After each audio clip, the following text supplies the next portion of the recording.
welcome to our late night conversation.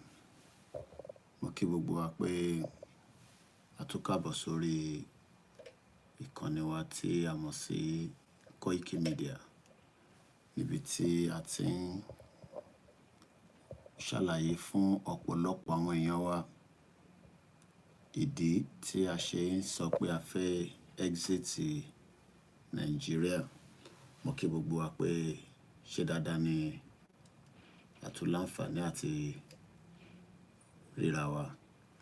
Bí ẹ ṣe ń darapọ̀ mọ́ wa, ẹ bá wa gbé ọwọ́ lé share button ká tún jọ gbé yẹ̀wò, ká dẹ̀ wo àkọlé ètò ti talẹ́ tí à ń pè ní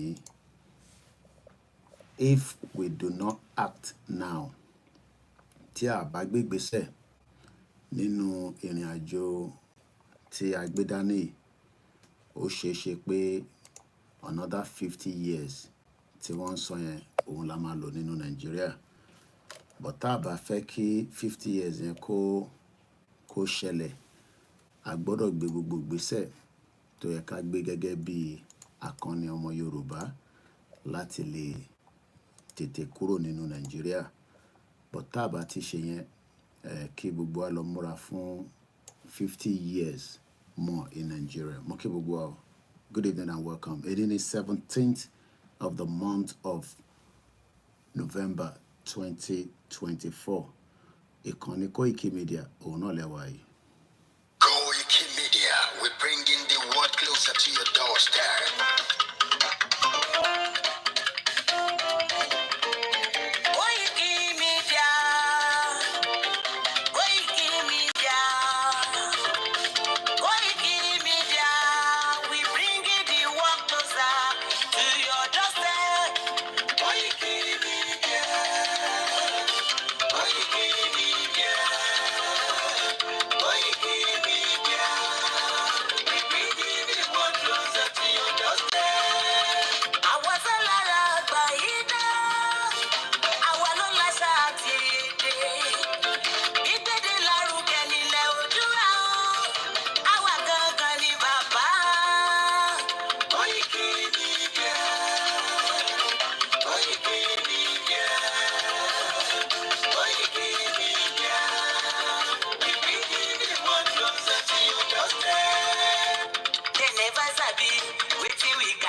àwa ni bàbá.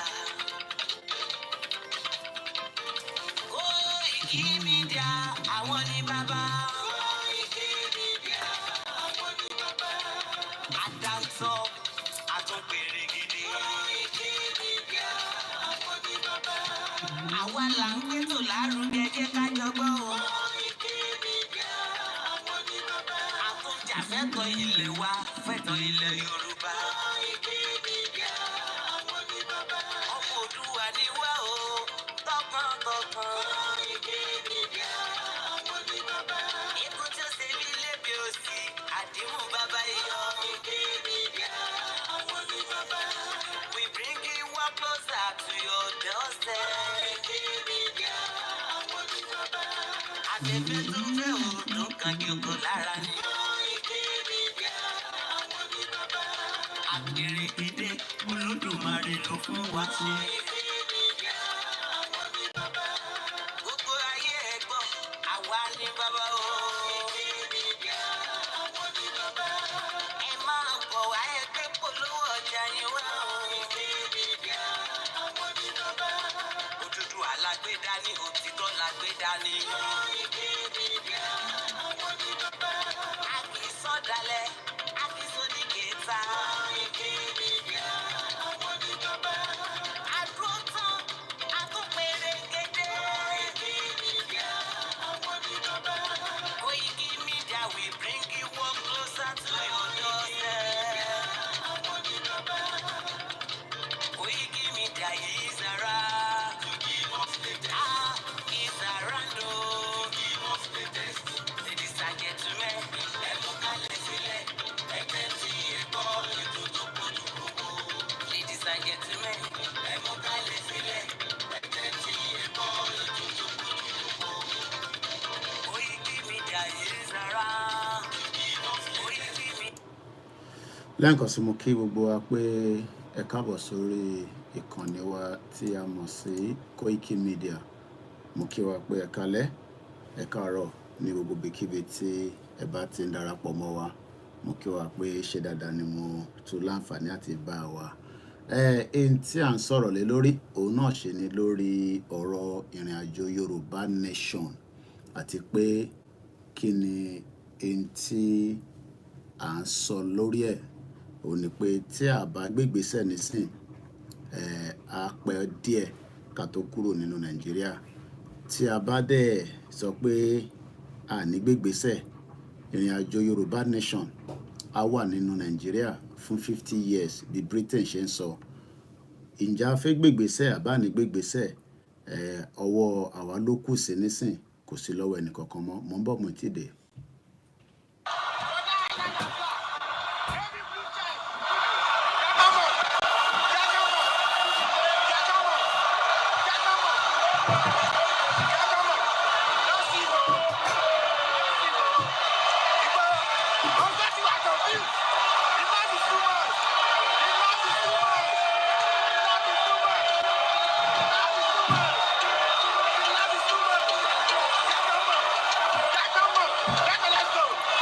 Gbogbo wa náà la rántí fídíò Èkìtì nígbà tí a jáde tí ó fi di pé ìbẹ̀rù dé bá Buhari àti àwọn ìjọba tí wọ́n fẹ́ jẹ́ kí a kúrò nínú Nàìjíríà. Bí a ti ṣe ń lọ ní méjì mẹ́ta tí wọ́n ń pa wá, tí ẹkọ́nọ́mì ṣe jàǹbá fún ìran Yorùbá, tí ọ̀pọ̀lọpọ̀ di pé jíjẹ àti mímu ó ti di nǹkan ìbànújẹ́. Yorùbá Nation òun náà lọ́pọ̀lọpọ̀ ń sọ, àmọ́ ǹjẹ́ mọ̀ pé lánàá a ṣì láǹfààní pé wọ́n tún dìbò ní Ondo State. Gbogbo wa náà la kúkú rí gbogbo àwọn tó jáde. A ní káwọn ọmọ wa náà kó lọ síbẹ̀ kí wọ́n lọ wo ohun tó ń lọ. A rí i pé ọ̀pọ̀lọpọ̀ ọmọ Yorùbá ló jáde láti dìbò torí pé kí ni ọ̀nà, kódà ara wọn tí wọ́n ń ta ìbò fúnra wọn ní 5,000. Ṣé n táwa máa jókòó tì lélẹ̀ tí a máa fún àwọn kan láyè kó máa ta ìbò, kó máa ra ìbò, àbí a máa ní ìgbésẹ̀ tá a fi gbé? Kí wá ní ìgbésẹ̀ tá a máa gbé náà? Mò ń bọ̀ sẹ́, mo tí ì dé. Mo kí gbogbo wa pé ẹ bá mi gbé ọwọ́ lé share button. Bí a bá gbégbèsẹ̀ fún àǹfààní ara wa ni, bá a bá gbégbèsẹ̀ àǹfààní ara wa náà ni, àmọ́ ìgbésẹ̀ tá a bá gbé nísìn òun ló máa sọ bóyá a máa wà nínú Nàìjíríà fún 50 years àbá ní sí. Ǹjẹ́ ti gbọ́ pé Modi, ta ló ń pè bẹ́ẹ̀, Indian Prime Minister, ó ti fẹ́ dé Nàìjíríà báyìí. Kí ni àjọṣepọ̀ India àti Nàìjíríà, àti pé ṣé British nìkan ni ó fẹ́ kí Nàìjíríà coexist? Gbogbo ẹ̀ náà ni a fẹ́ sọ̀rọ̀ lé lórí. Mo ń bọ̀ mo ti dé.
Mo kí gbogbo alẹ́ nǹkan sí pé ẹ káàárọ̀ níbi tí ẹ ti ń gbọ́ wa. A ti gbà pé ọ̀pọ̀lọpọ̀ ọmọ Yorùbá náà ni ó ti gbọ́ nípa pé kí a kúrò nínú Nàìjíríà. Ṣùgbọ́n tí a bá wò lọ wò bọ̀, ọ̀pọ̀lọpọ̀ tí mọ̀ pé ó jẹ́ ká kúrò nínú Nàìjíríà. Ẹ jẹ́ ká kọ́kọ́ lọ sí Ondo State, ilẹ̀ Yorùbá ni. Election lọ nínú ẹ̀ lánàá. Àwọn tí wọ́n dìbò wọ́n fẹ́ ìjọba tó máa ṣiṣẹ́ fún wọn. Wọ́n dẹ̀ fẹ́ kí àlàáfíà kó wà ní ilẹ̀ Yorùbá ní Ondo State. Tá bá wò lọ sẹ́yìn, a rí pé Akérédolú ni ó ṣèjọba bẹ̀ kó tó di pé ọlọ́jọ́ dé. Before then, ọ̀pọ̀lọpọ̀ náà ti ń ṣe government nínú Ondo State láti 1999. Ẹ jẹ́ ká wò láti 1999. Ǹjẹ́ ẹ má bínú pa nílé máa dárúkọ àkíyín ká tó parí ètò, torí àsìkò eré ọ̀tọ̀, àsìkò iṣẹ́ ọ̀tọ̀. Ẹni tó bá mú mi dárun mọ́jú, tẹ́yìn náà dárun mọ́jú, ká má fi àsìkò wa ṣeré. Gbogbo yín náà ni a ti kí. Àwọn tó bá bá wa lẹ́nu ẹ̀, à ń kí yín. Ẹni tó bá tún wò, torí kò ṣe gbogbo èèyàn náà ló máa láǹfààní àti wo live ni mò ń ṣe lọ́wọ́ yìí. Èmi náà dárun mọ́jú ni, gẹ́gẹ́ bí ẹni tó fẹ́ lọ síbi iṣẹ́. Bí èèyàn bá dẹ̀ dé ibi iṣẹ́ náà, kíkí náà ìwọ̀nba náà ni, torí pé tó bá wà lẹ́nu iṣẹ́, iṣẹ́ lóògùn ìṣẹ́, òun ni wọ́n sọ. Láti 1999 títí di sáà yìí,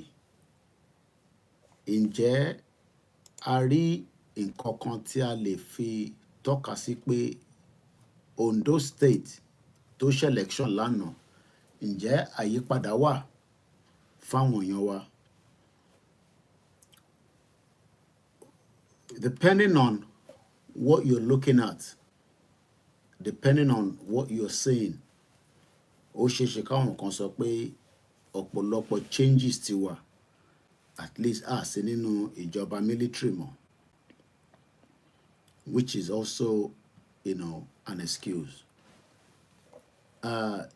Ondo State fúnra ẹ̀ gẹ́gẹ́ bí a ti ṣe rí nínú history ibi tó ń pè ní Nàìjíríà, ó jẹ́ gẹ́gẹ́ bí ìkànnà àwọn gbòógì ilẹ̀ Yorùbá tí ọ̀pọ̀lọpọ̀ àǹfààní ń bẹ nínú ẹ̀ fún ẹni tó bí síbẹ̀ àtẹni tí wọ́n bí síbẹ̀ gẹ́gẹ́ bí ọmọ Yorùbá, torí kò ń ṣe gbogbo wa náà la wá láti state kankan, state ọ̀tọ̀ọ̀tọ̀ láti wá, but in tó pa gbogbo wa pọ̀ òun náà ni èdè tá à ń sọ àti ibi tó ń pè ní geographical area yẹn ní southwest part of Nigeria. Gẹ́gẹ́ bí n tí à ń kà ní bíbá Ondo State 1976 February 3rd from the former Western State, òun ni wọ́n ti yọ Ondo State kúrò láti ibi tó ń pè ní the western part of, tẹ́ bá rántí pé 1960 nígbà tó partition Nigeria, ọ̀nà mẹ́ta ni wọ́n partition ẹ̀ sí. Kí la mọ̀ nípa Ondo State? It has about 15,500 kilometers. The capital is Akure. Kò sílẹ̀ Yorùbá tí kò ní history tọ̀dọ̀ tiẹ̀. Kódà tí a bá ní ká wo kí nìkan tí a lè fi identify Ondo State, wọ́n ń pè ibìkan ní ìwé elérú gẹ́gẹ́ bí a ti ṣe kà ìwò elérú. Ọ̀pọ̀lọpọ̀ mọ ibi tó wà, but tí a bá padà sẹ́yìn gẹ́gẹ́ bí information tó wà ní iwájú wa, ìwò elérú rock shelter in the southwest Nigeria is a site with a rich history. A rich history. But kí ló jẹ́ kó wà rich? Àti pé richness yẹn ọ̀nà wo la fẹ́ gbà láti fi retain ẹ̀ padà tó lè ní impact? Ṣé a kàn máa jáde báyìí, a máa sọ̀rọ̀, a dẹ̀ fún àwọn kan láyè láti take advantage torí pé àwọn ni wọ́n ń ṣe government wa nísìn? A dẹ̀ ní nǹkan tá lè ṣe sí ju pé ká kọ̀ jáde ká sọ fún wọn pa fẹ́ exit Nigeria. Our exit out of Nigeria, ta là ń bá sọ̀rọ̀ gangan? Ta ni à ń communicate message wa fún? Ta ni à ń sọ fún pé a fẹ́ lọ àti pé ta ni kò fẹ́ jẹ́ ká lọ? Gbogbo wa náà láti mọ àwọn tí kò fẹ́ ká lọ. Gbogbo wa ti ní at least knowledge pé ẹni báyìí òun ló ń takò. Kò ń ṣàwa ta gbé Yorùbá nation dání ni à ń dá yín dúró. Kò ń ṣe bàbá Kítóyè ló ń dá yín dúró. Kò ń ṣe Ìgbòho ló ń dá yín dúró. Ìwọ ló ń dá rẹ̀ dúró. Èmi ni mò ń dára mi dúró. Ẹni tó mọ̀ ló ń dá rẹ̀ dúró. Ìgbà tí a bá ti náà fẹ́ lọ, àwọn tá à ń sọ fún yẹn náà tí wọ́n gbọ́, òun ni gbogbo àjọ máa act together. Actness yẹn òun ni ọ̀pọ̀lọpọ̀ ń dúró bóyá miracle àwọn Biafra máa ṣẹlẹ̀ tí mo tẹ̀ fẹ́ ká lọ sí area yẹn rárá lálẹ́ yìí, torí pé ọ̀jọ̀gbọ́n lọ́pọlọ ni ọmọ Yorùbá. But à ń fi ẹ̀rù, à ń jẹ́ kí ẹ̀rù tó máa bà wá kó jẹ́ kí àwọn tí wọ́n jẹ́ kó wà nínú position kó take advantage tó fi wà níbẹ̀. Ondo State náà ni a ṣe wà lórí ẹ̀ torí pé àwọn ni wọ́n ṣe election lánàá. Kódà wọ́n ní wọ́n ń ka ìdìbò yẹn lọ́wọ́lọ́wọ́ báyìí gẹ́gẹ́ bí èyí tí mo monitor ní INEC wọn. But ẹ ká padà sínú history díẹ̀ nínú Ondo State. Torí state yẹn lásán kò jẹ́ kí àtẹ̀gbà pé wọ́n tún hold election kankan níbẹ̀. But ó ti indicate pé Yorùbá ò tí fẹ́ kúrò ní Nàìjíríà. And we are going to spend 50 years the way it is now. Ó ti show pé àìtẹ́ ready pa fẹ́ lọ. Kò sẹ́ni indicator pé a fẹ́ lọ. Torí I expect pé gbogbo ẹni tó wà l'Ondo State ló gbọ́dọ̀ accept kó dẹ̀ believe nínú ìrìn àjò yìí. Àmọ́ election táwọn náà ń ṣe, bó believe in it, wọ́n hold it as the high mark pé òun ni authentic fún that part of Yoruba land. And human occupation. À ń sọ̀rọ̀ nípa history kan tó ń bẹ nínú Ondo State lọ́wọ́lọ́wọ́ tó ń pè ní Ìwó Elérú. A ti ṣe ọ̀rọ̀ lórí ẹ̀rẹ̀ some years back. Mo kàn touch lórí ẹ̀ torí pé ó ní ṣe pẹ̀lú Ondo lálẹ́ yìí ni. Human occupation. Wọ́n tún wá discover nǹkan kan ní 1965 tó ń pè ní fossil discovery. Kí ni wọ́n ń pè ní fossil àti pé kí la mọ̀ sí fossil? History tó ń bẹ nínú Ondo òun ni human fossil, spelled as F-O-S-S-I-L. I won't spell it bẹ́ẹ̀ níbí báyìí. So we always say Freddy, Oscar, Sugar, India, Lima.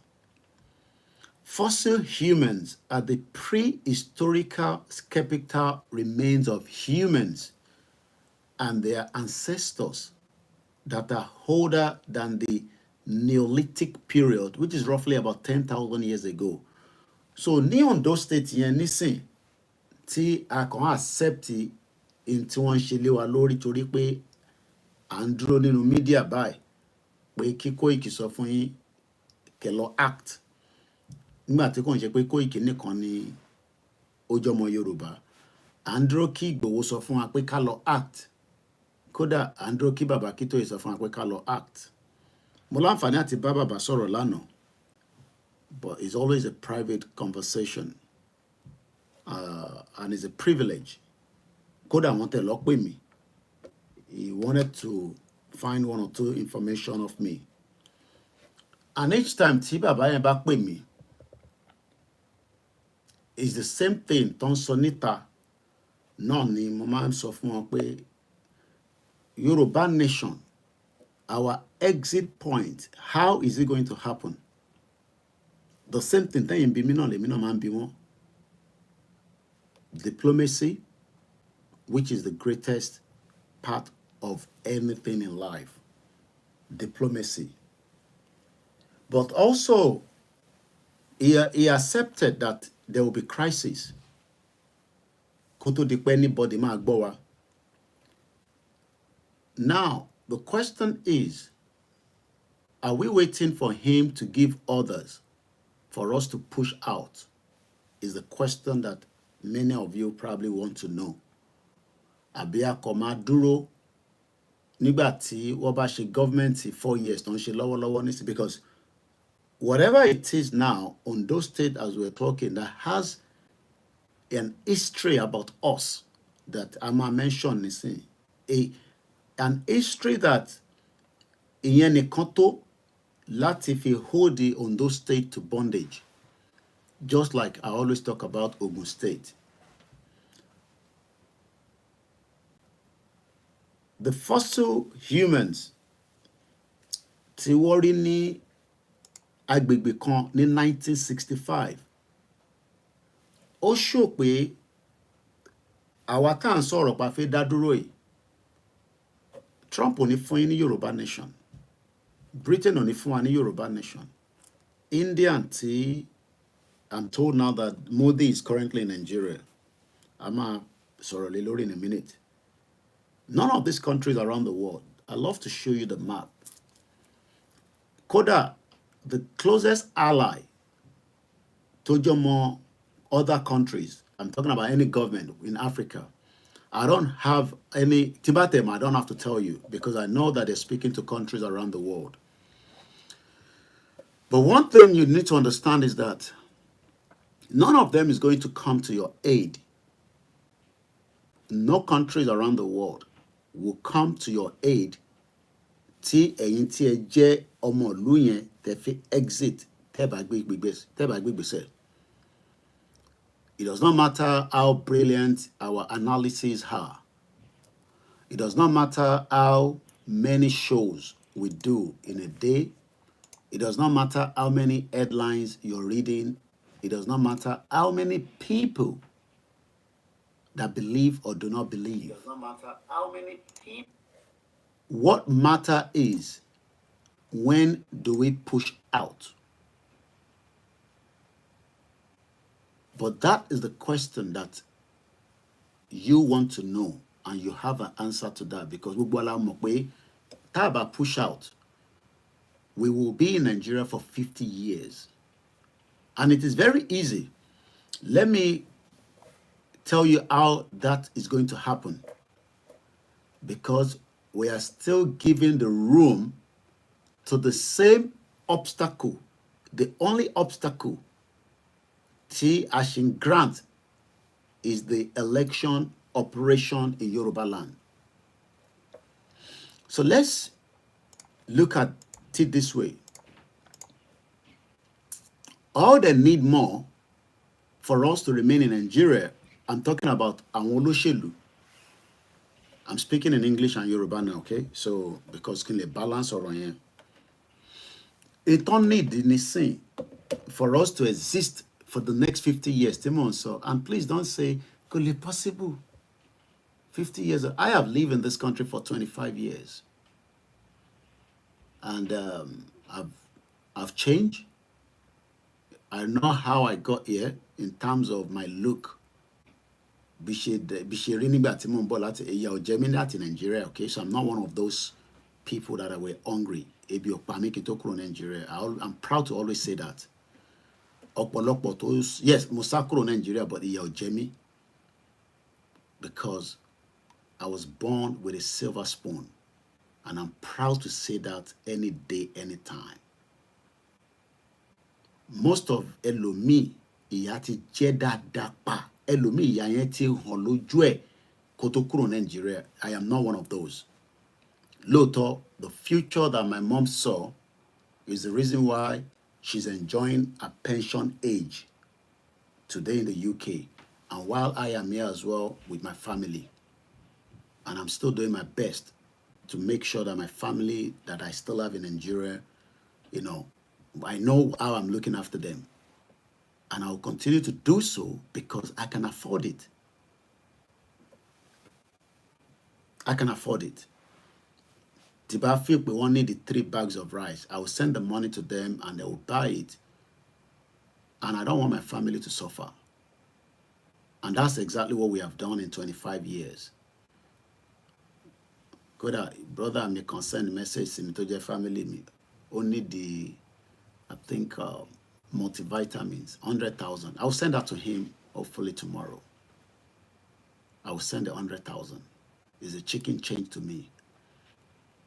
It's less than whatever it is, go to 50 pounds. Just like a booster. Many of you will not have that 100,000 for the next 3 months. Now, let's divide 50 by 4 for 4 years in the election in Nigeria, right? That means the politicians only need another 12 cycle of election. 12 cycle. 1, 2, 3, 4, 12.5. Let's cap it as 12. So the 50 years that has become the talk of the discussion, whether it's the amalgamation or not, Kate accept pé what amalgamate mo.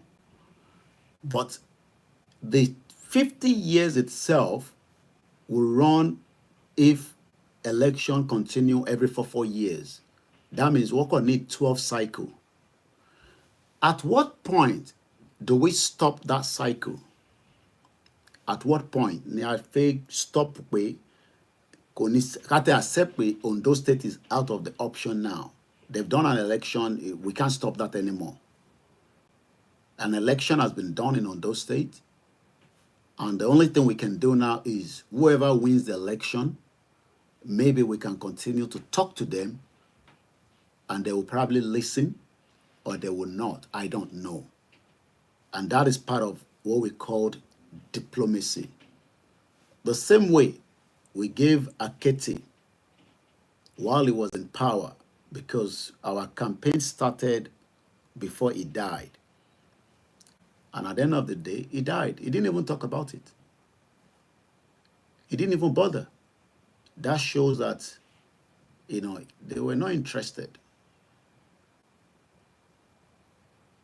Now, at what point do we put a hold to those operating the Southwest on our behalf? Because Mauri Fayoshe, I think he's 60 years old yesterday, according to his brother. He ran the government of Ekiti State, which is equivalent to Ondo State, for 8 years. He left. The next person took the realms of affairs. They've gone. They're also preparing the next set of people. Those people, Tansoi, and when you are known, Moke Ashake TV show, they are the same set of people. These are our people. Gbogbo àwọn tarí tó lọ jáde tó lọ vote yẹn, they are our people. Àwọn Yorùbá kan náà tá jọ ń sọ pé whether we want Nigeria, àfẹ́ Nigeria, we want Yoruba, àfẹ́ Yoruba, these are our people.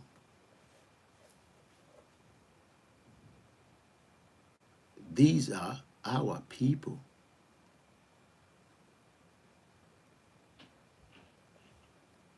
The question is, at what point do we stop them?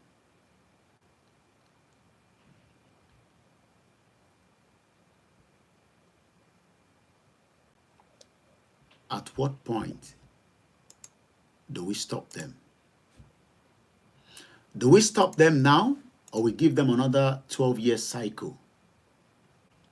And the 12-year cycle means that 50 years from now, we will still be asking for Yoruba nation.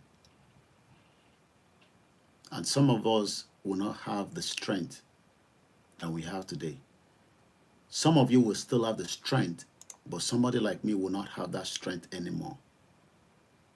But the only difference is, if God spares our life together with me, I will still be in this system here, enjoying a better life than you. Because I will not see where any changes would happen, but it is so in Nigeria in the next 12 cycle. And I'm using the word 12 cycle to make it convenient for you to understand. Because Tibani 50 years, you might say, oh, Otepeju, but the 12th cycle is 12 more election, Nile Yoruba, to make up the continuity of what is called Nigeria. At what point do we want to stop it? And Talanduro fún, okay, Andro fún Igboho àbí, Andro fún Baba Akintoye. But those two have told us the way out, the options. And like I said at the previous show, Timothy Shetele, ṣé Andro pé kí Baba wa Olóyè Igboho kó wá sínú Nigeria, ká wá take action, or Andro kí Baba Akintoye túbọ̀ bá wa sọ fáwọn governors wa pa fẹ́ lọ, which is doing, behind the scene and on the public, forum, because they're being communicated to. And maybe you forgot, my reminding while we were with Ninas, and that was when I happened to be in Nigeria.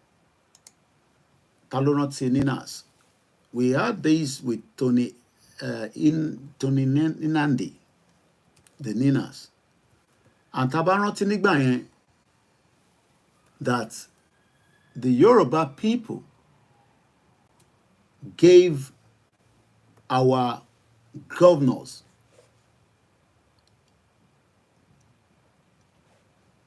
a time frame for them to pack and wind down. How many of us remember that? I'm just trying to find a little bit information about them. Apparently, 2021, and I'm going by the Vanguard newspaper, and the headline says, Ilana Omodua quit Ninas as Professor Akintoye resigned. Ilana Omodua, the umbrella body of the Yoruba self-determination groups, has moved out of the Nigerian Indigenous Nationality Alliance for Self-Determination. That's the full meaning of Ninas. The acronym any Ninas. Because Elomi kon gbọ́ Ninas yẹn kò mọ the full meaning. Just like the bank gbọ́ YSDM lẹ́ni, ọ̀pọ̀lọpọ̀ mọ the meaning of the YSDM. The YSDM stand for the Yoruba Self-Determination Movement. So what I'm trying to explain to us is that there is an agenda that àwọn governors tá à ń sọ fún pé a fẹ́ exit, àwọn gan ló ń padà exit ara wọn, either through death or through change of government.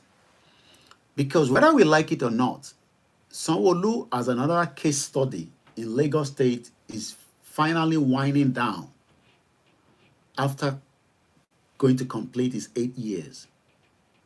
But the political party that Awan Sofun Pafe exit Nigeria, they're not listening. And they don't want to listen to us. They're already preparing for 2027. I'm sure by next year, Yayi Mama bẹ̀rẹ̀ sí ń gbé signal jáde pé òun lòun fi di governor Ogun State, because a ní tọ́nù tóun náà ló kàn. I'm sure Seyi Makinde is winding down and is already putting his eyes in the presidential part of Nigeria. Òun fi di president. Adeleke has, I think, another one more time. So he will be contesting to retain the power. Ekiti State, I believe, has just had a new government. So election is not going to happen in 2027. Now, are you getting the message that all these politicians are all aware? And I still want to find out only or and I want to take us back to a little bit about this, the Ninas. I think it was a proclamation or something. I need to get the right, word for it, because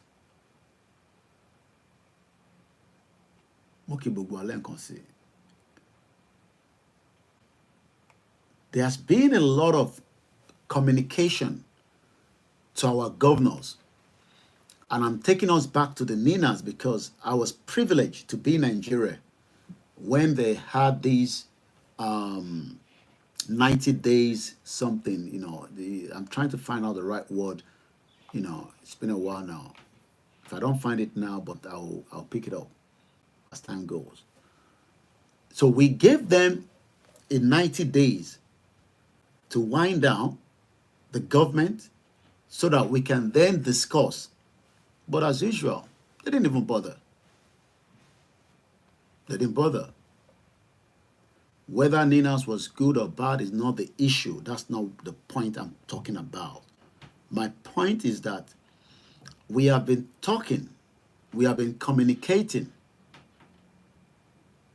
with our governors on our reason to leave Nigeria officially, direct and indirect communication, and they're fully aware.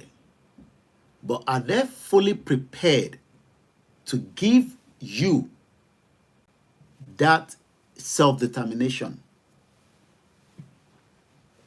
Is a question that I want us to hold on to. I'm not here to talk about the good or the bad of Ninas. It might divert conversation. Àwọn governors wà láfi focus lé kò sí àmọ́ tó ní Nnamdi. Constitution force majeure. Nítorí ẹ̀kẹ́ fún mi nìyẹn. Ẹ ṣé gan. Don't want to be distracted. Let's focus on the pointer. It's not about Tony Nnamdi now. Right word, Timon Walaten Konye, is called the constitutional force majeure. And now I can pin that and look for that because I was in Nigeria when that force majeure was completed. But as usual, our politicians did not even respond.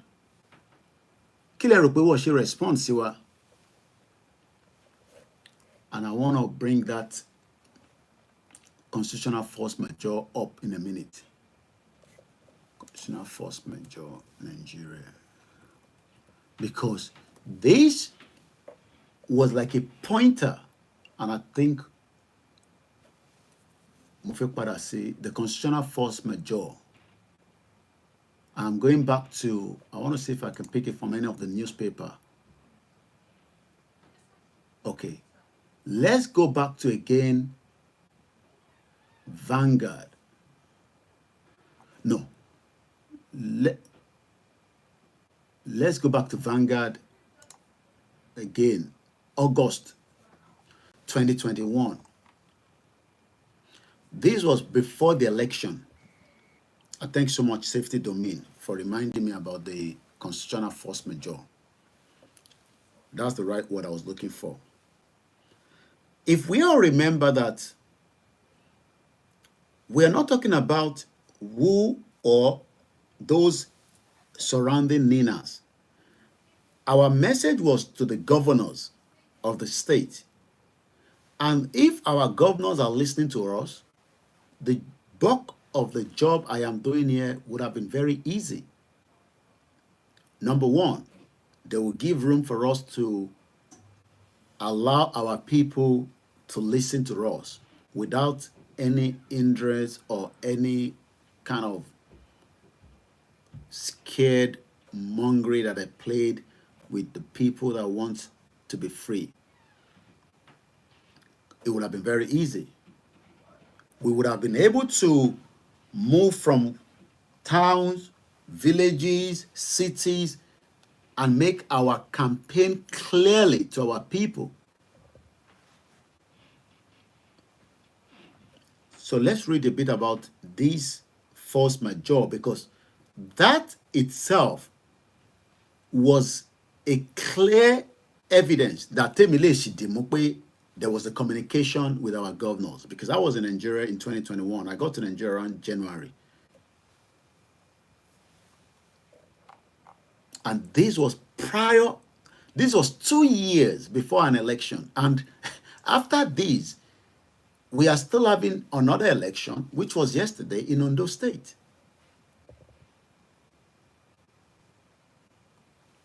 State of the nation, referendum, new constitution must come before 2023 polls.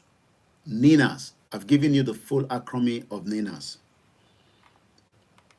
This was put together by Gabriel Olawale. The Nigerian Indigenous Nationality Alliance for Self-Determination, NINAS, on Tuesday said that all lawful means will be exploited to ensure that 2023 general elections do not hold unless the federal government conduct a referendum for the aggrieved indigenous nationalities. That did not work. I want us to move fẹ́ kẹ́ farabalẹ̀ kẹ́ gbọ́ bíbẹ̀ dáadáa. Ní 2021, ọdún méjì kan tó ṣe election tó kọjá lọ yìí.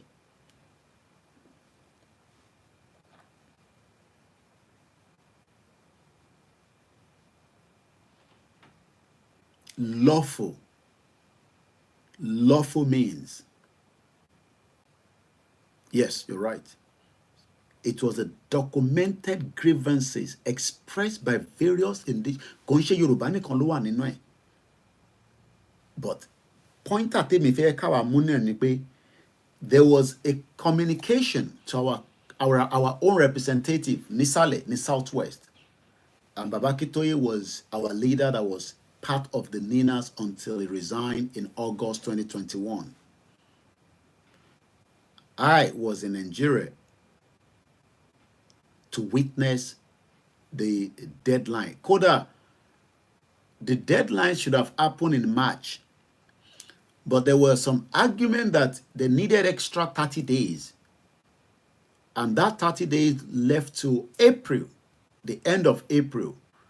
Teba Lonroti, Teba Lowo, the video tí olóyè ṣe nígbà yẹn that went viral, that should have been the stoppage of Nigeria, of Yoruba people. Ìgbà yẹn gan ló yẹ kí stoppage yẹn ti wà, because Oloye said we will shut down the borders. But do you know that the same people that are in government and the ones that are not in government were the first to attack Oloye that he has no right to go and close the borders? How many of you remember that video? Talo ti wo video yẹn rí? You will see me right behind Igboho and Baba Akintoye Mokolo face mask because there was COVID and the diaspora were going cuckoo about me not using face mask and all that. If you go and watch the video, I was the one right behind Igboho, and that's what I told him, that I will be the one to shield him. I will be standing shoulder to shoulder with him. But when that video was produced, when Igboho said such, Nijoyen, if àwọn ọmọ Yorùbá bá believe in the movement, right, the next day yẹn gangan should be the shutdown of Yoruba people from Nigeria, because we already communicated to our governors that we are going to go out of Nigeria, but we will do it lawfully. Some argue that Igboho does not have the right, because the right to niye òun ló ṣe affect to anything, because as long as we continue to say that ní right láti ṣe anything, we will be in Nigeria for 50 years, and that's 12 cycle of election. Let's go further. According to NINAS, the Nigerian Indigenous Nationality Alliance for Self-Determination, there must be a referendum first to decide if we want Nigeria. Then we talk about a new constitution before 2023 general election. Let's fast forward. As Beshima fast forward in another 50 years, if we are still here talking as we are right now, there will be 12 more elections in Yoruba land that will push us to the 50-year cycle by the politicians, whether they are alive or dead. Look, Akeredolu died. The politics continue in Ondo State. And the Ondo State, before we go out of that history that we were meant to touch on, we come back to the Ninas. Now, Mutini template in Timothy Low from the Ninas. I'll come back to them in a minute. Let's go back to the history. Because history, our fake padasi, not the one that the British 419, the criminal Britain. Look, I live with them, and I am never scared, and I will never be scared to tell them that Britain is a criminal country that destroy who we are today. And if we are not going to act, we will remain in Nigeria for the 50 years. I am not talking about the amalgamation now. I am talking about a fraudulent system known as election. We will continue to have election every 4 years, and you will see whether it's vote buying or not vote buying. Because the people that they are buying votes and the people that are selling votes wants to sell the vote to the people that are hungry, that wants to buy. We need to stop that. How we stop it is what you're asking me, when you know how we need to stop it. Because if you don't stop it, you will become part of the people that will end up even asking for money to be bought. Because surely what she want me to one Nigeria, whether àgbàlagbà nìyẹn, ọmọdé nìyẹn, ọ̀dọ́ nìyẹn, olóṣó nìyẹn, prostitute nìyẹn, university, you would end up collecting less than what they are giving now in the next 12 years. And that will be 3 cycles of election. Because about 4, 8, another 4, that's 12. So in another 12 years, if they are offering 5,000 now, they'll be offering you 1,000 and you will accept it. Because by that time, ibi tó máa ti wọlé sí yín lára ó máa le ju eléyìí tán experience lọ́wọ́lọ́wọ́ nísìn. Because I was listening to a particular YouTube video by a young Nigerian, a Yoruba precisely. She ended up in UK finally, but she was, and I wanted to just to let you know that she mentioned that when she applied for a visa in 2012, she was banned. I can give you the video to go and watch. I was just privileged to see the video today. Kilo shit off a banner. As usual, all the fake documents that we all submit when we're trying to apply for visas, especially if you're a novice, and it's got to do with a bank account.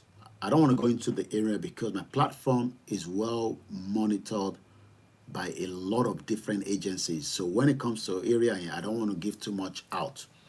But gbogbo ala mọ bó ṣe ń lọ ọ̀rọ̀ Olúwọlé. But the point that mo fẹ́ lò kàn nìyẹn. When she was changing 3,250 pounds, as at that time, the exchange rate was less than 200 naira to a pound, according to what she says, or somewhere around there. I hope I'm right. But at least exchange rate, nígbà yẹn, tá bá lọ wo exchange rate 2012 and tó bá rántí 2012. The exchange rate today is now 2,200 pounds. No, 2,200 naira to 1 pound. But nígbà tó wọ́n apply for visa yẹn, that was 200 naira to a pound. Now, in tole momsi tèmi kúrò Nigeria was just less than $30, 30 naira to a dollar. That was in the 90s. So, the projection is getting worse. It's not going to get better. And that's why I said, many of you, you will take 1,000 naira in the next 12 years just for them to buy you out. Because you will not have the strength. Okay, yeah. Somebody said it's about 250 naira. I think she said about 200, somewhere around there. But at least it makes sense. 2012. So, whoever traveled out in 2012 to a dollar be pounds can now ask question that, is anything going to change now in the next 12 years?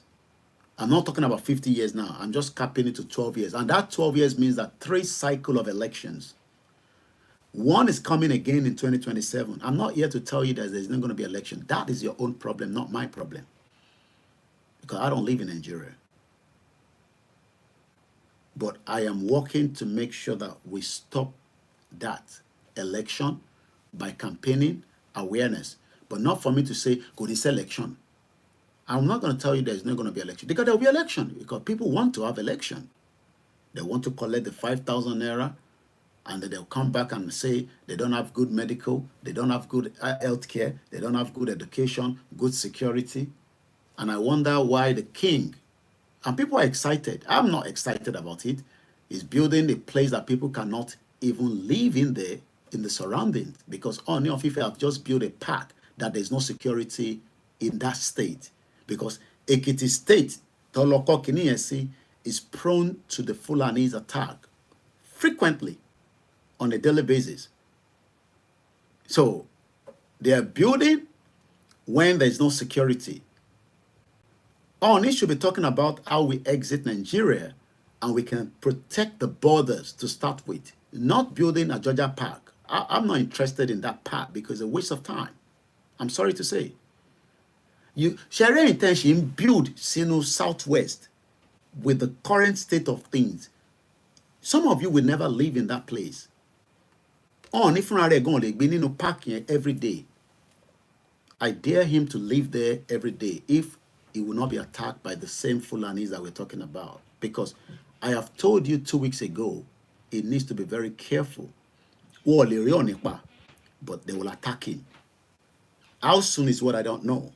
But the intelligence that I got is that Ooni of Ife will be attacked by the Fulanis.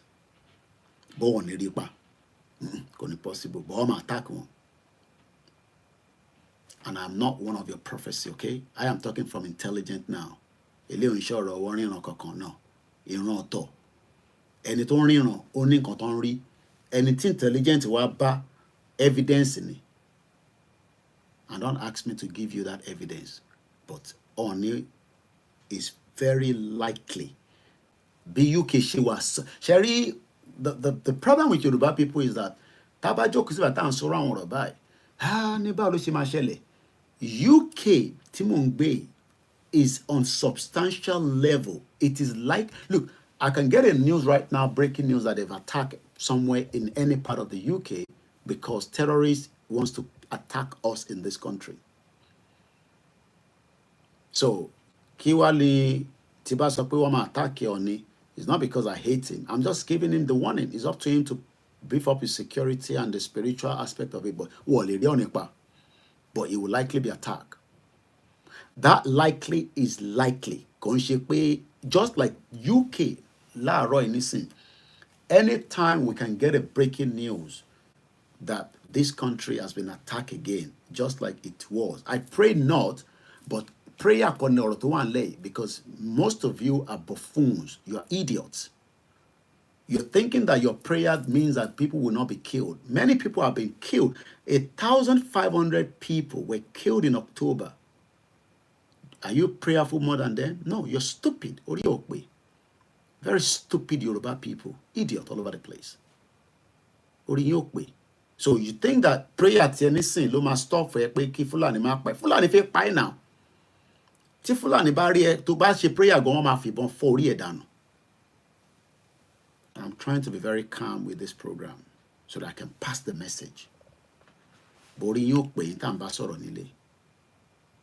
Tẹ́ ń rò pé àwọn olóṣèlú máa fún yín láyè pé ká kó gba Yorùbá nation if we are not going to hold them accountable for the destructions of millions of the lives of Yoruba people. At least we have 60 million Yoruba people across the Southwest. Wọ́n wá ń jẹ́ kó yé wa pé ní 1965 arákùnrin kan wà tó ń pè ní Cherry òyìnbó iṣẹ́ tí wọ́n ní pé kọ́ fún wa ní èyí tó dá lọ́dọ̀ tiwọn. Whereas àwọn bàbá ńlá wa wọ́n mọ̀ pa kíní yẹn. But because we are idiot Yoruba people, orí wa ò pé à ń dúró kí òyìnbó máa ṣàlàyé fún wa pé nǹkan tó rí yẹn o arákùnrin ló kọ́kọ́ rí. That's what they want me to believe. But I'm not going to believe that jack shit, especially tó bá wá látọ̀dọ̀ àwọn òyìnbó yìí. I'm not believing it. Sherry stage tí èmi dé nísìn I trust nothing out of them. That's why I'm not scared of Britain. I live here. I know most of you then gbé níbí bá àyà yín já bí a torí anyway Look, I am not scared. Treason of friend. Whatever I am doing, let them charge me for anything. Ikú kan ló kúkú máa pààyàn kan níjọ́ kan anyway. But ẹ̀rù tó ń ba púpọ̀ nù yín òun ni kò jẹ́ kí ìrìn àjò ikú rìn síwájú tó fi wà níbi tó wà. And if care is not taken, it will last 50 years. Those of you on Instagram, it's gonna go up, but I'm coming back because 1 hour la fún wa lórí ẹ̀. Ẹ̀rù yẹn òun ni ó ń pa yín díẹ̀díẹ̀. Àtàwa tá à ń gbé níbí. Ẹ má yẹ kí Koiki sọ̀rọ̀ bẹ́ẹ̀ yẹn. Dad, ubudulu, ugbalagbala. And one day we'll all just die anyway. How soon la come on? So let's just go with the article. Since the àrí Yorùbá tó sọ fún wa pé ìwé eléru o, àwọn baba ńlá wa mọ̀ nípa ẹ̀. Koiki má jẹ́ kí òyìnbó fún ẹ ní kọ́gbẹ́ ní gógó, because iṣẹ́ òyìnbó ni pé kó promote agenda tiwọn, just like Britain is doing right now, using our political system to laugh at us as stupid people, because tá a bá stupid 2021, because when I went to Nigeria in 2021, I didn't expect that by now Ashima went to Nigeria. We saw Igboho in that vibe action. We saw Baba Akintoye in that vibe action. They are still in that action. But we didn't get enough support from the politicians because they were part of the agenda. Àwọn gangan ní agenda. And they knew that the Yoruba people were ready to pull out. But yet, there was a serious agenda to make sure that that doesn't happen. And that's why we're still in Nigeria today. By now, we should not be in Nigeria again. Let's look at it as an example. 2021. Let's count from that year. 2022, 23, 24. Ati wà nínú ogun for 3 years. Ogun yẹn ti máa wind down by. Ogun tí ó jẹ́ ká bẹ̀rẹ̀ ní 2021. Ati máa wind down nísìn. There will have been death. There will have been destruction. There will have been hunger. There will have been refugees. But in that 3 years, we would have been on a round table with the world, and our demands would have been met. But we've already lost that plot. We've lost it completely. We've lost that 3 years. So what we have now given them is that we are now giving them more room to shield quickly. And whoever is fighting must understand how to defend. Because the more you lose the plot to defend, the more the enemies will penetrate. The UK right now, after the 2005, continue to defend and protect us in this country. But even with all their protections, we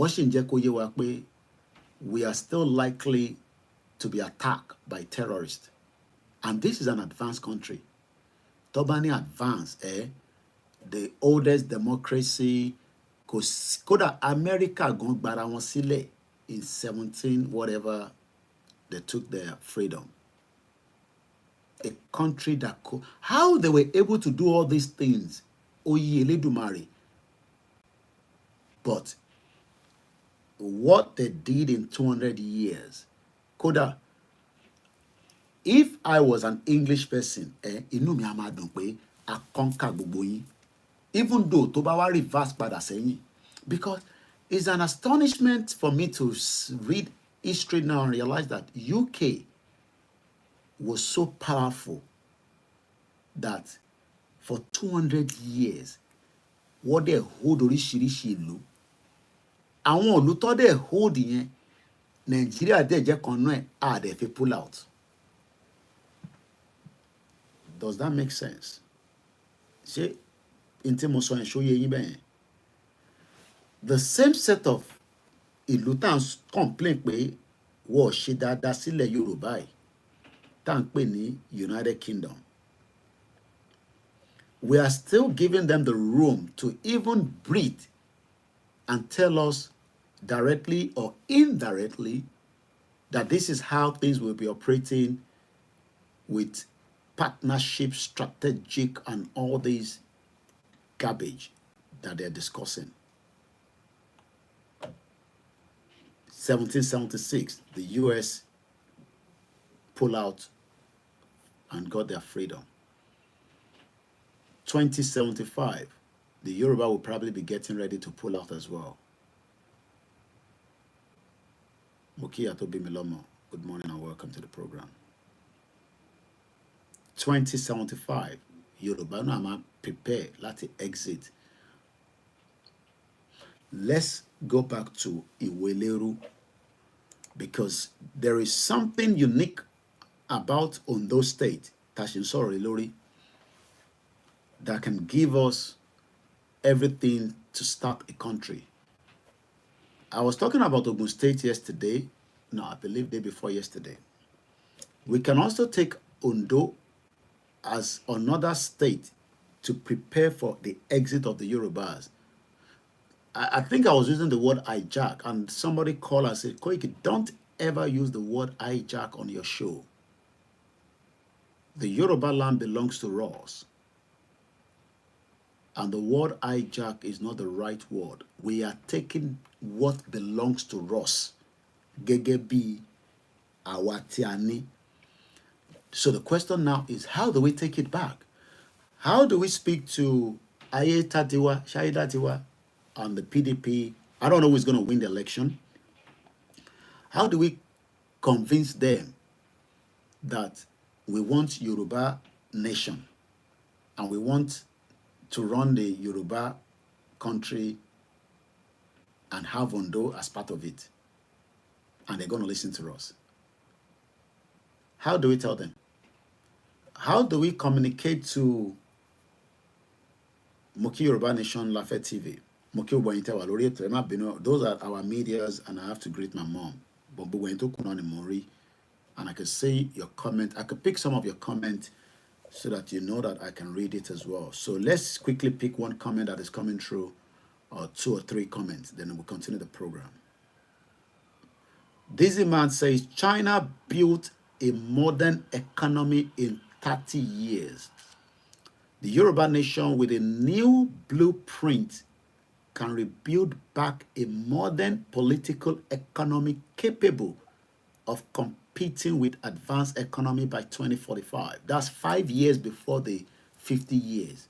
So in 45 years, 45, if we move faster now, we can guarantee that we would have a modern political economy. I was listening to Kemi Badenoch on the Wednesday program that she did. She's a very good, orator. Obashi, Labour Secretary of State. Finish a woman. I don't know whether you've watched that video. That is who we are. We are good communicators. And that is why they say Yoruba lo mo oro gbe kale, whether through your language, which is Yoruba, or through English. But in kokonti tashin lack only the aggressiveness of us to react quickly to pull things down. Our money shedada. Okay, 2045 is the next 21 years. Okay. All right, Shegoni, 2045 will be the next 21 years. Not even close to half of what I have. So that means that if we do whatever, and I'm not going to be here telling you, oh, we're going to fight, no, because that is not the reason why we are sitting here. Because I know that is where some of the people that caught my video, they love to hear. I'm a gbé I'm a for our Lord. No. Everybody knows what we're gonna do. I'm just here to do the same thing that we are good at. The delivering of messages. Ọmọ bọ̀bọ̀ Koiki. I wish I can be like Koiki. Wọ́n bó ṣe ń sọ̀rọ̀, ó ní àyà. But ǹjẹ́ àyà yẹn a lè fi ṣe action ibi tí a ṣe ń lack nìyẹn? That is the only lackness that we have among our táwa níta àtẹ̀yìn tẹ́ wà nínú ilé. But ní 2021, going back again, Ìgbòho gbé àyà yẹn jáde. Wait, let's shut down the borders. Ṣé mo kó tó bá yẹ pa ti shut down borders ní 2021? Kí lẹ rò pé by now ibi tá máa wà?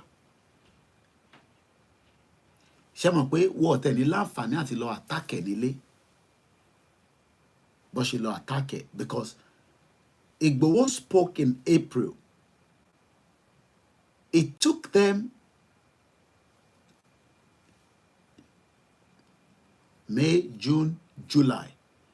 It took the Fulani 3 months to plan to attack him back because of what he said in April.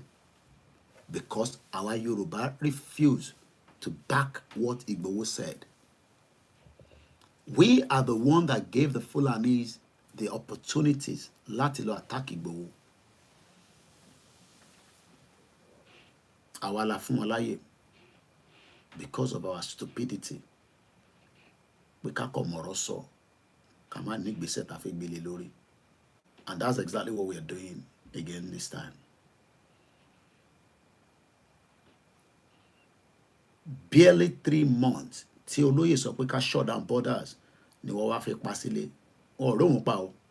Àmọ́ wọ́n mú ẹ̀mí méjì lọ. Kọ́lọ́run foríjì àwọn ẹ̀mí méjèèjì náà.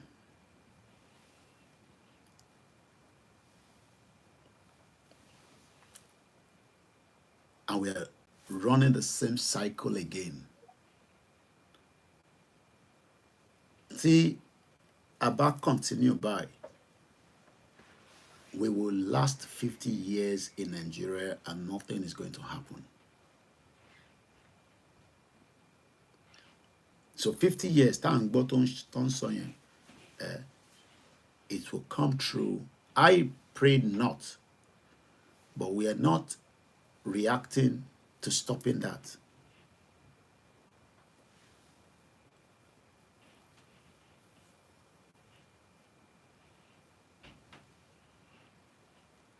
I do not pray for such, but we are likely to find ourselves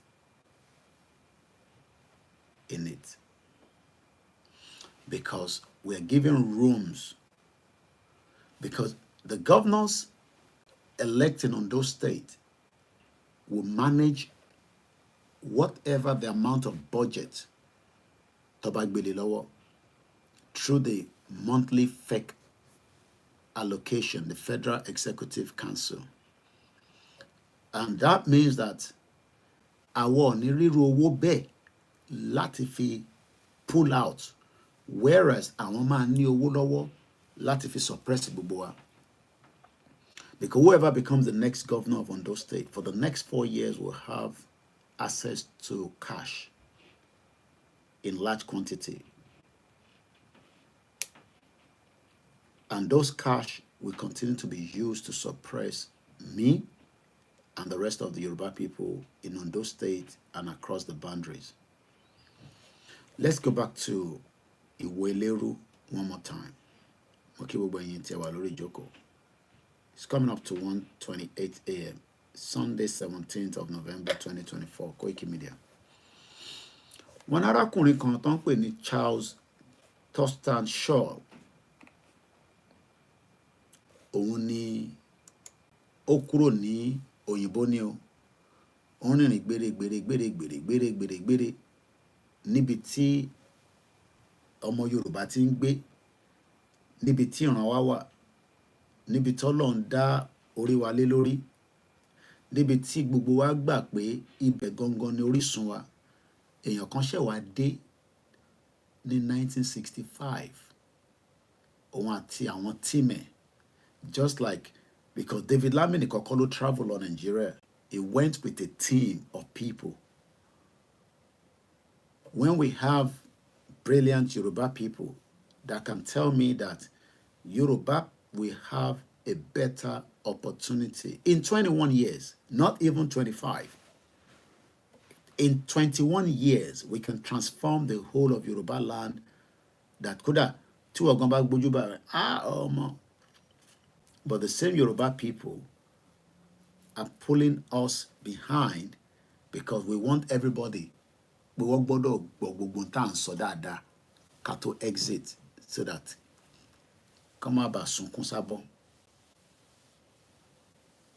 And that means that they will drag every one of us in the mud. And that's exactly what is happening now. Because I watched a couple of the videos that were sent to me from Ondo State. And I saw a few where a particular one, Timori, Arakunye, Ghana must go meji, Ogbesenyi moto, wọ́n ní kó ṣí bútẹ̀, kò fẹ́ ṣí. Wọ́n ṣí bútẹ̀, ó yẹ ṣí boot. Eventually, àwọn DSS náà wọ́n dé. Kódà wọ́n jẹ́ kó ṣí báàgì yẹn, but wọ́n ṣí boot. Do you know that all that is just a distraction? The guy was only given the privilege to be rescued so that kí aráàlú má bàa lynch ẹ̀. So whoever that guy was working for got the same DSS tó fi wá pa Ìgbòho sílé láti rescue arákùnrin. We all saw the video. Don't tell me to show you. We've all seen the video. If you haven't seen the video, go and look for it. This was in Ondo State yesterday. What I'm trying to understand is that ṣé wọ́n dè wá ní pé ká má react? Oh, and do the Igboho. But Igboho told us to react in 2021. We didn't react. Rather, we condemned him in 2021. So why expect pé kí Igboho kó gbéra nísìn láti Germany ó yá máa bọ̀ ní Nàìjíríà torí a fẹ́ gba Yorùbá nation? When táwa fún ara wa gan àgbégbèsè. Ṣebí gbogbo ara ní pé we are all Igboho.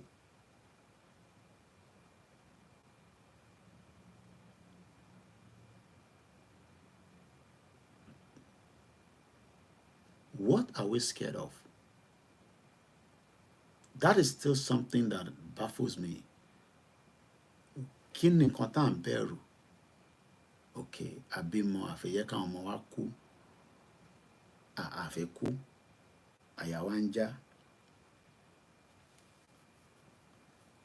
Yet, we can see the pains.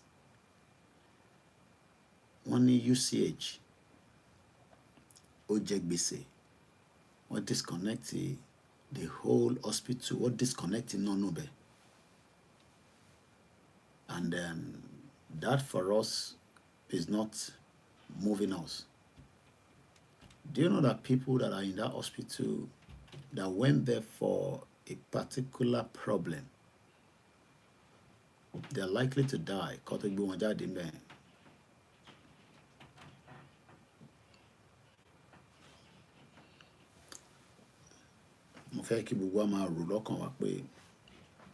At what point are we going to do the needful? Because Baba Akintoye did anybody dúró, Igboho did anybody dúró. I know that because I speak to them on a daily basis. Baba Akintoye bá mi sọ̀rọ̀ lánàá. He called me yesterday.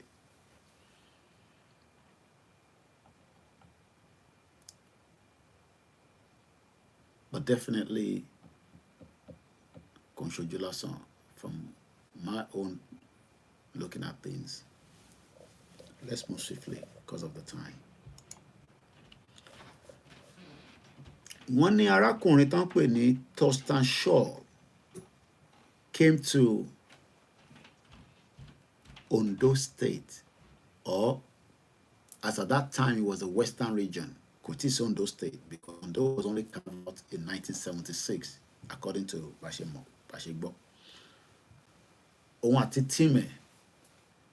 And when they were moving around as an explorer, because gbogbo táwọn òyìnbó ṣe throughout the life of their colonialization or colonize, they were exploring. Sherry, everybody wants to survive. Ilé ayé, ìyẹn ló ṣe pè ní survivor of the fittest. Everybody wants to survive. So, and especially countries around the world, tó jẹ́ pé they need other things for them to survive, especially the European countries. Wọ́n need the Africa láti survive. Nobody, ṣẹ́rí gbogbo history yẹn need yẹn mọ́ nísìn. How do we either tell them with not words alone now, with other actions surrounding it, that tẹ́ bá nídìí wa, especially lórí ilẹ̀ wa, ẹ gbọ́dọ̀ renegotiate pẹ̀lú wa. That is the area that we have not been able to deal with. We have dealt with all other areas very well. But nítorí pé àwọn kan nú wa lára àwọn ọmọ Yorùbá, they still see the privilege that Britain tèmi ń gbé, tí mo ti gbé for 25 years, that there is still good in them. Fún ìran wa. Look, and I like the way Baba Akintoye say it all the time. Our first number one enemy is Britain. Yes. Giving them the letter on the 12th was the best thing that we've ever done in this movement. Even though I do not have knowledge of the content of the letter. But we are now still waiting for Igboho to come to Nigeria and lead a rally. Is that what we're waiting for? The same Igboho tó sọ fún wa ní 2021 because shut down borders. Ẹ jẹ́ ká lọ ti gbogbo border. Ẹ rántí fídíò yẹn now. And today, I saw a video that I cried inside. Àwọn Fúlàní, bí i pẹ̀lú àwọn Yorùbá àti Igbo ní borders, wọ́n wá strip naked àwọn ìyá wa pé wọ́n gbé rice tàbí aṣọ. How many people saw the video? Our mothers were stripped naked. Wọ́n ní kí ìyá yẹn kó bọ́. Kódà wọ́n fẹ́ lè ní kó bọ́ pátá. How many people saw that video? I'm sure it's a new video. Kò ń ṣe old video àbí? Ṣé old video ní ṣàbí new? I'm sure it's a new video. Ṣé mo pé right there at that point níbi tí ìṣẹ̀lẹ̀ ṣẹlẹ̀ kò jẹ́ kí station àbí checkpoint yẹn ó yẹ kí a ti sọ pé ìyẹn ò sí lára ilẹ̀ Yorùbá mọ́. So ẹ̀ ń dúró kí Ìgbòho fún yín ní order. Ẹ̀ ń dúró kí Baba Akintoye fún yín ní order. Ẹ̀yin ò rí fídíò yẹn ni. Ẹ̀yin ò lè react sí. If I was in Nigeria, bí ṣe lọ́lé ní 2021 yẹn, if I dare has to come back again to Nigeria this time around, prepare for the worst case scenario. That's why people are saying, don't go now, don't go now, don't go now. My mom is pleading with me not to think about going now. Because Sherry 2021 here, I am now even more bitter than 2021. But I were bitter. And that's why I want diaspora and Koiki, just don't worry yourself too much. I want them Jafungo. They are not ready. So you want me to tell you what to do with that checkpoint yẹn kò jẹ́ kí sójà lè dúró sí checkpoint yẹn even if it's just for 2 days. Ó yẹ kó gbọ́ nípa pé ọmọ Yorùbá ni wá. And you don't have to go with weapons, but we can go with a lot of things. Because mo mọ̀ pé ibi tí mind yìí brain yìí ń lọ nìyẹn pé bí a ká kó bọ̀n lọ sí bẹ́ẹ̀ ká lọ dàbí náà. Ṣé ẹni ẹ láwọn oògùn kéékèèké kan tẹ ní ẹ̀yẹn kọ́ lọ display àwọn oògùn yẹn kẹ débẹ̀ kẹ nà wọ́n ní nǹkan kọ́ máa datọ́ tó bá máa kú nú wọn kó gbàbẹ̀ kó máa gbàbẹ̀ lọ sọ́run. Àwa wá ń fi fídíò yẹn àwa ń jù láti platform kan sí platform kan. Àwa ń pe Ìgbòho ní Germany. Àwọn kan tẹ̀ ń pè mí lánàá send message sí mi kémi sọ fún Ìgbòho pé wọ́n yọ wọ́n lẹ́nu ní mo post mẹ́kọ̀ ẹ̀yin bomb bastard. Journalist tiẹ̀ kò á fake information ló máa fún yàn orí bàbá ò pé ṣé bàbá ẹ̀ ń sanwó fún mi ṣé ìwọ ń sanwó fún mi. Bó bá ṣe wù mí ni ṣé máa gbé ọ̀rọ̀ mi kalẹ̀ lórí social media. Ẹni tó bá fẹ́ kú nú yín kó kú, ẹni máa yè ló kú. Because ìrìn àjò tá gbé dání èmi mọ̀ pé 1 million people ẹ̀mí ẹ̀ máa bá lọ. Gbéyàn kan ní kú yẹn rọ làpá ẹ̀mí máa bá lọ. Ẹ̀mí tó máa bá lọ láì tí mọ̀ bó bá ṣe ń sọ̀rọ̀ báyìí ní ẹ̀mí tí ń bá lọ. Ẹ̀mí ò bá lọ ni wọ́n shut down electricity ni. Do you know the meaning of electricity in the hospital? I don't think you know that. Lè mọ̀ náà. Ẹ lọ bèrè lọ́wọ́ wọn ní UCH láàárọ̀ ọ̀la pé èèyàn mélòó ló ti kú lẹ́yìn ìgbà tó ti múná bẹ̀ lọ. Bó jẹ́ èèyàn kan ló kú, ọmọ Yorùbá kan náà ló kú. What we are reacting to is just bó ṣe ṣẹlẹ̀, and that's all. We move on. React pé bójá àwa mẹ́ta àwa márùn kí wọ́n ká lọ dán bẹ̀ yẹn wò kọ́ mọ̀ pé ọmọ Yorùbá wá síbẹ̀.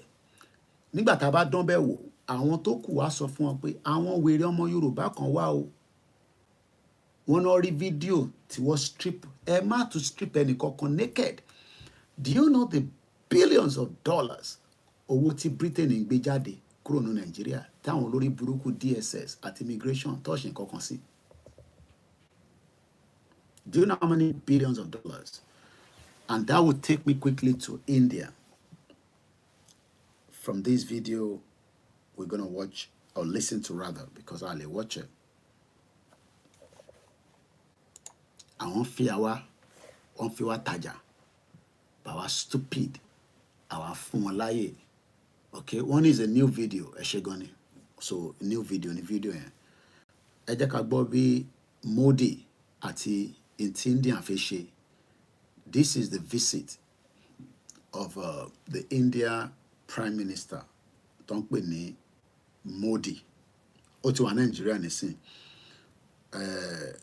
Ìyàwó mi tó wà ní India yẹn, ẹ̀mọ girl yẹn, Palikisa, voice ẹ̀ la máa gbọ́ nísìn.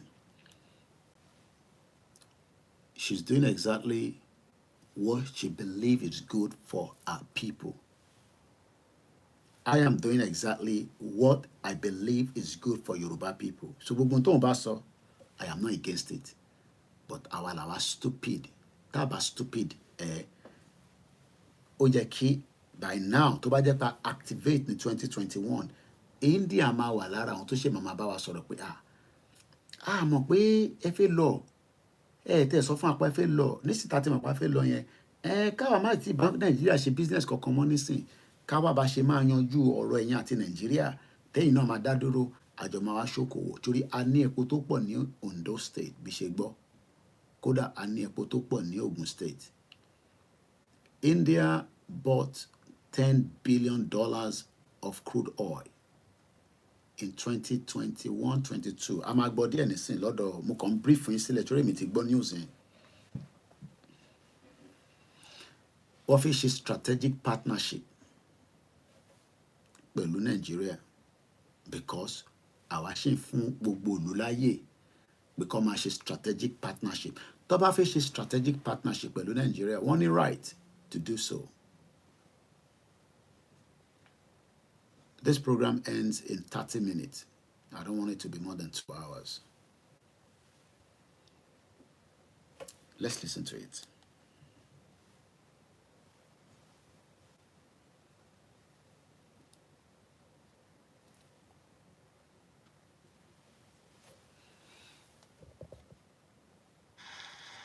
Prime Minister Modi is traveling to Nigeria. He starts a three-nation tour on Saturday. Now, Guyana and Brazil, as you know, are in South America, and Nigeria is in Africa. So this stop may seem a bit off, but it's deliberate and significant. This is the first time in 17... Sherry, message code ló wà nínú ẹ̀. Every message láyé code wà nínú message yẹn. Ó wá kù bó ṣe fẹ́ yọ code yẹn. So when I post things on social media and you stupid persons bí mi pé, oh, give us more information, orí ò pé. Information tèmi fún ẹ yẹn, ìwọ ni o máa wá code ẹ pé kí ni Koiki ń try láti sọ. Ó ní this is exactly the same thing tí UK sọ fún wa nígbà tó rán David Lammy lọ. Arábìnrin náà wá jẹ́ kó yé wa pé this is very important traveling. In 17 years, ẹ máa gbọ́, in 17 years, kò sí prime minister kankan tó lọ sí Nàìjíríà rí. In 17 years. So kí ni àwọn rí nísìn after 17 years tí Modi wá sọ pé ọmọ ó rà ń pé ilẹ̀ Yorùbá yẹn tí Tinubu wà ń bẹ̀ nísìn bí àìmí náà lè rí nǹkan tà tó lè rí nǹkan tà fún mi because Tinubu fúnra rẹ̀ yẹn agbénita lòun gbogbo tó bá lè tà ló fi tà lọ́wọ́ nísìn. It's just opening Nigeria to every dick and harry. And tó bá lè rà wá rà kò fẹ́mi náà lówó. Literally òun ò need owó yẹn but ó ń prepare Ṣèyí Tinubu àtàwọn ọmọ ẹ̀wẹ̀ even tóun bá wà ní old age. That is what Tinubu is doing. Because he doesn't need all the money that he is looking for. Ìyàwó ẹ̀ gan sọ náà wọn àwọn olówó tiwọn. So owó kọ́ lòun wá mọ́ nísìn is kódà a gbọ́ pé CIA asset ni. So the world that you are waiting for to help us out is evil until we strangulate them. Kó lè favor àwa. But the fact that we don't want to strangulate them means that we're all going to suffer the consequence of it and we will remain in Nigeria for 50 more years. I have to do a bit of analysis because it may come on a video here. So let's go back to the video from where we stopped. This is the first time in 17 years that an Indian Prime Minister is visiting Nigeria. There are 54 countries in Africa. Nigeria has the biggest population and the second largest economy. It is also a strategic partner of India. There is a growing economic... That word strategic, only David Lammy low. The same Modi, India is using the same word, strategic. One need in Nigeria for their strategic. But Taban sọ pé Nigeria, Yoruba ló ń sọ indirectly. Relationship, both sides are expanding ties in areas like energy and defense. More than 200 Indian companies have invested in Nigeria. Their investment is... More than 200 Indian companies has invested in Nigeria. How many Nigerian companies low invest in India? 200 companies don't say give and take. Kama Swasodon. Be 80 ló wà nílẹ̀ Yorùbá. The Indian companies don't say 80 of it. Operation one Tabanika Law, the southwest part of Nigeria. Kamaba mu púpọ̀ ní mukora mu 80. I'm sure gbogbo yín náà lè mọ àwọn Indian companies yẹn. Ẹ̀dẹ̀ mọ bó ṣe operate pẹ̀lú yín nílé. bó ṣe ń gbé ọjà fún yín ẹ̀rọ àwọn ìyá wa wọ́n ti gbajà lọ́wọ́ Indian ọ̀rẹ́ yìí bàbá mi náà gbajà lọ́wọ́ Indian. My mom traveled to Bombay many years back nígbà tí mo wà ní secondary school àti primary school. Route kan tó máa ń ná nìyẹn Bombay.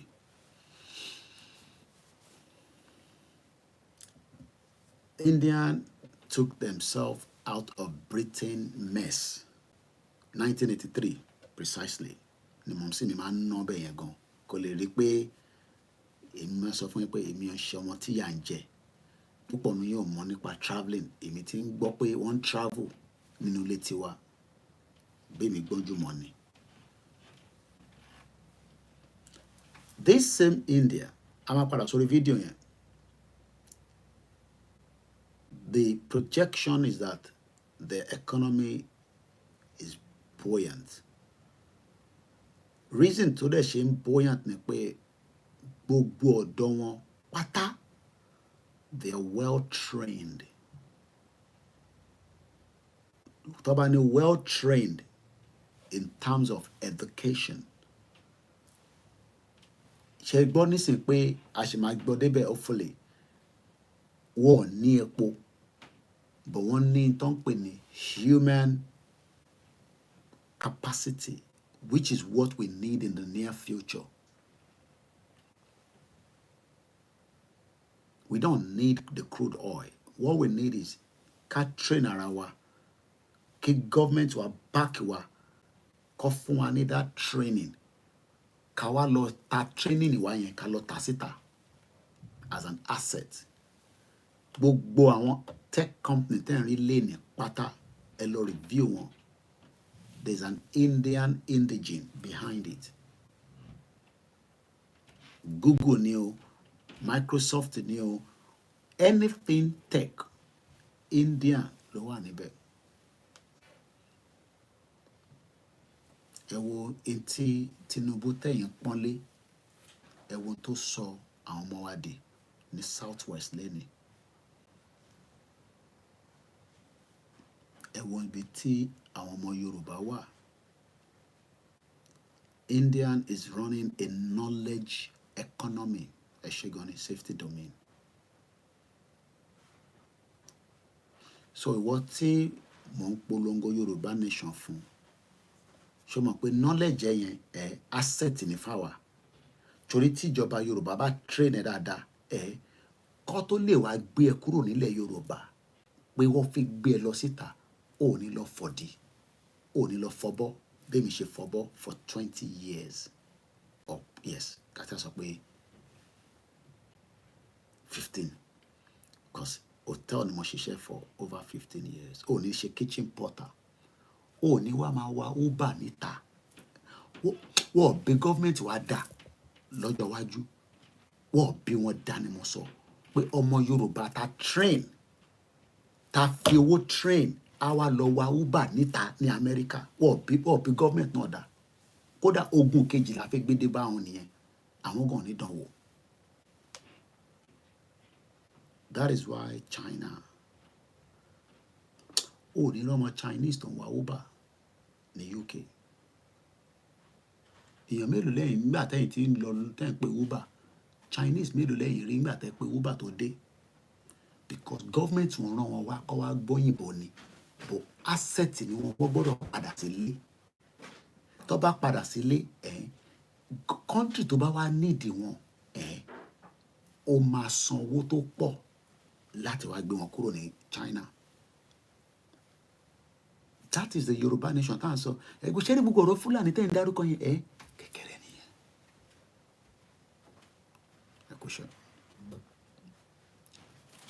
asset. That is what we are asking for us to fight for, to against.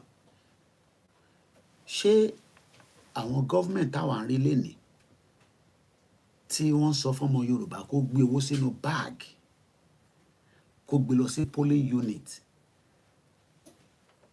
kó wá máa auction pé ṣé wàá dìbò fún wa ká fún ẹ ní 5,000 ọmọ Yorùbá tó dẹ̀ mú owó kúrò nílé tẹ́bí dẹ̀ ń pa mo ní tó bá dé 12 years from now ẹ máa gba 1,000 naira lọ́wọ́ olóṣèlú láti dìbò fún wọn.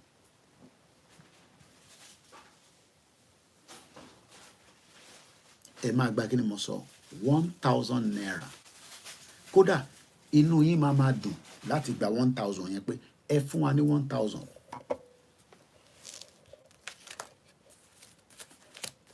Inú yín máa ṣe kí ni?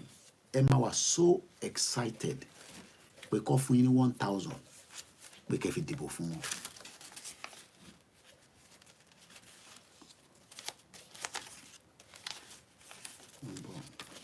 Mo fẹ́ mú jáde mi, mo ní 1,000 naira. This is what you will be bidding for in 12 years from now. Because olóṣèlú náà máa sọ fún yín pé àwọn ní 5,000, ṣó máa gba 1,000, ó dá, ẹ fún mi ní 1,000. Wàá máa gbà pẹ̀lú ìdùnnú. Kódà èèyàn kan sọ fún mi níbí báyìí nínú comment section pé Ọlọ́run nìkan ni boss, ó ní boss.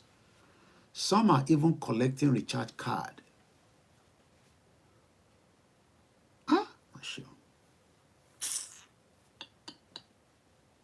Ẹ wá ń wẹ́n tó kọ̀ máa wá sórí program tó máa pariwo tó máa lament nígbà tí a mọ pain tí gbogbo àjọ ń go through, nígbà tá a dẹ̀ mọ tó yẹ ká ṣe.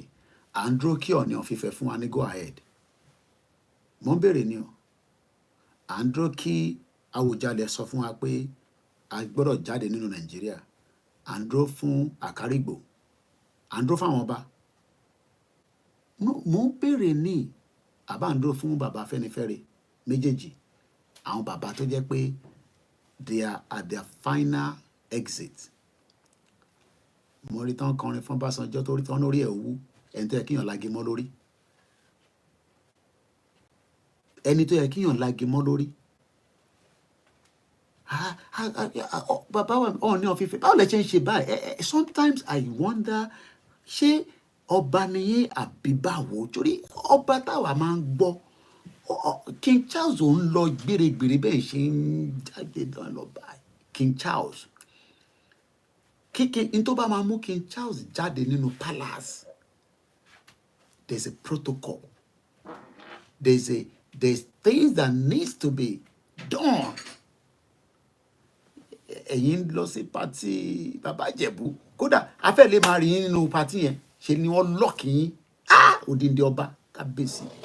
Èmi gan tí mo Ìgbòho gan bàbá jáde gan sẹ̀ ẹ gbọ́dọ̀ clear ọ̀nà dáadáa fún wa. Àwa rí ọba lọ pàtí Bàbá Ìjẹ̀bú. Bàbá Ìjẹ̀bú ò ṣe pàtí yẹn ní Ogun State. Ó ṣe jẹ́ Èkó tẹ́lẹ̀ tí lọ ṣe.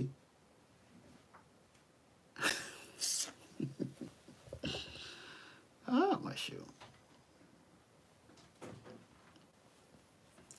Nǹkan ti ṣẹlẹ̀ Yorùbá gan.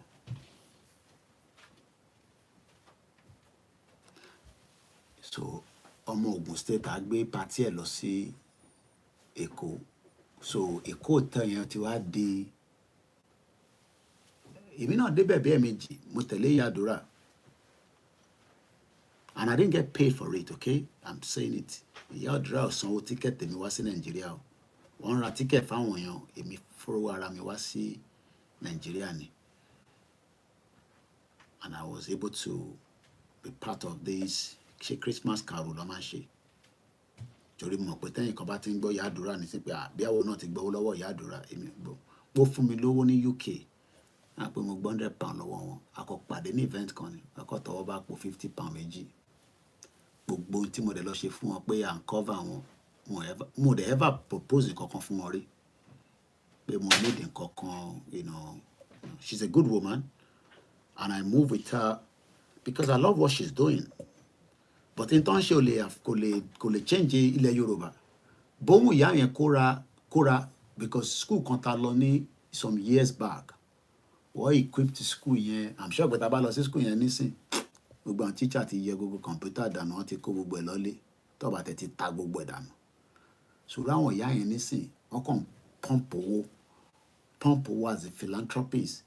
but owó yẹn ò ní jáde torí pé system tó wà nínú Nàìjíríà nísìn kò lè work. She's doing very well. I love her. I know her. Mo máa ń mọ wọn dáadáa. Tí bá kí send the message sí wọn nísìn wọ́n á ṣe reply mi. Àìtí bàjẹ́, Ọlọ́run ní jẹ́ ká bàjẹ́.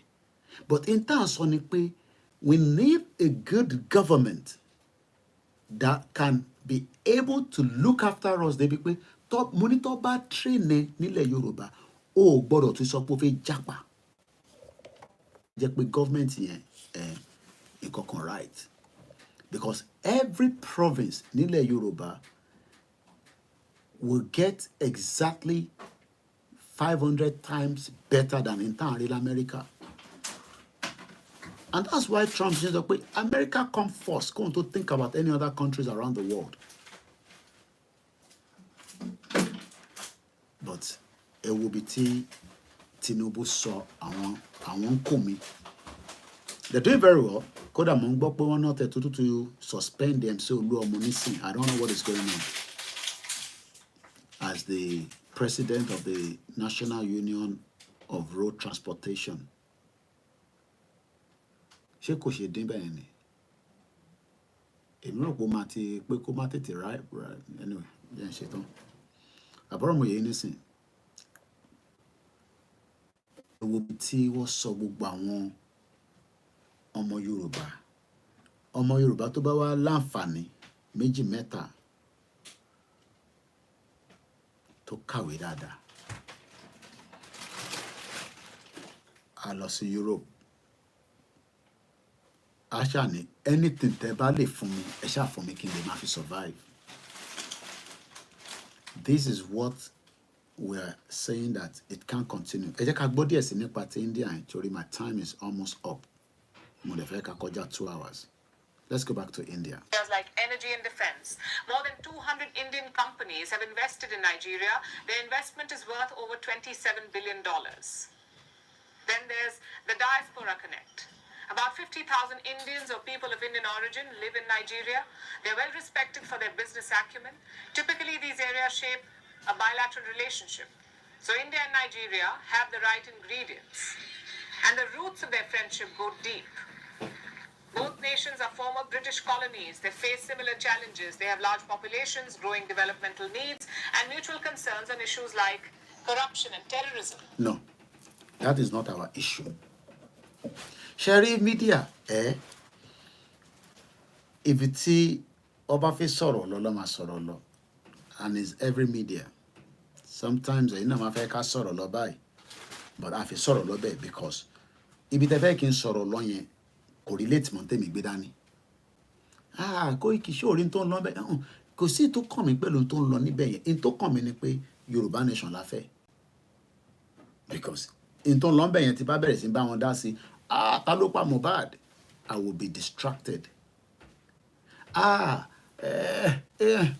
You get distracted. So baby nísìn ẹ̀gbọ́n tó sọ mẹ́yẹn ó ní India àti Nigeria go a long way. Britain ló colonize wọn but àwọn ti yọra wọn lẹ̀. Nigeria tó wọ́n sọ yẹn nísìn àwọn ẹ̀yà wo ló wà nínú Nigeria àti pé kí ló ń pè ní Nigeria. Torí bóun ṣe ń sọ nísìn torí pé àwa ṣì ń fún Nigeria ní ẹ̀mí kó breed. Ìjọ ta bá ti yọ oxygen tó wà nínú Nigeria yẹn ta gbọ́n yọ bá ṣe fẹ́ gbọ́n yọ ni pé a máa yọ through diplomacy ni a máa fagídí yọ ni a máa yọ bákan ni a máa ṣe bákan ni. Everybody knows the answer to that. But àwa Yorùbá ta fẹ́ lọ kò bá jẹ́ 10 ni wá ká yọ oxygen yẹn. Kódà bó jẹ́ ẹyọ kan ni wá bó jẹ́ wọ nìkan ló ń ṣe Yorùbá nation bẹ́ẹ̀mi náà ṣe ń ṣe bó jẹ́ wọ nìkan wá ọ̀nà kọ́nà tó lè gbà kó yọ oxygen yẹn torí the more tá bá ṣe ń yọ oxygen yẹn à ń yọ ẹ̀mí kúrò lára Nàìjíríà. Sórí eléyìí tó ń sọ jágbajàgba yìí I can't blame her because ìlú ẹ̀ nídìí Nàìjíríà láti lè survive. Ẹ̀jẹ̀ àgbọ̀n tarakùnrin sọ. There is no land called Nigeria. There is no language called Nigeria. There are no people called Nigerians. We are only deceiving ourselves. We are not Nigerian. Okay, where is Nigeria?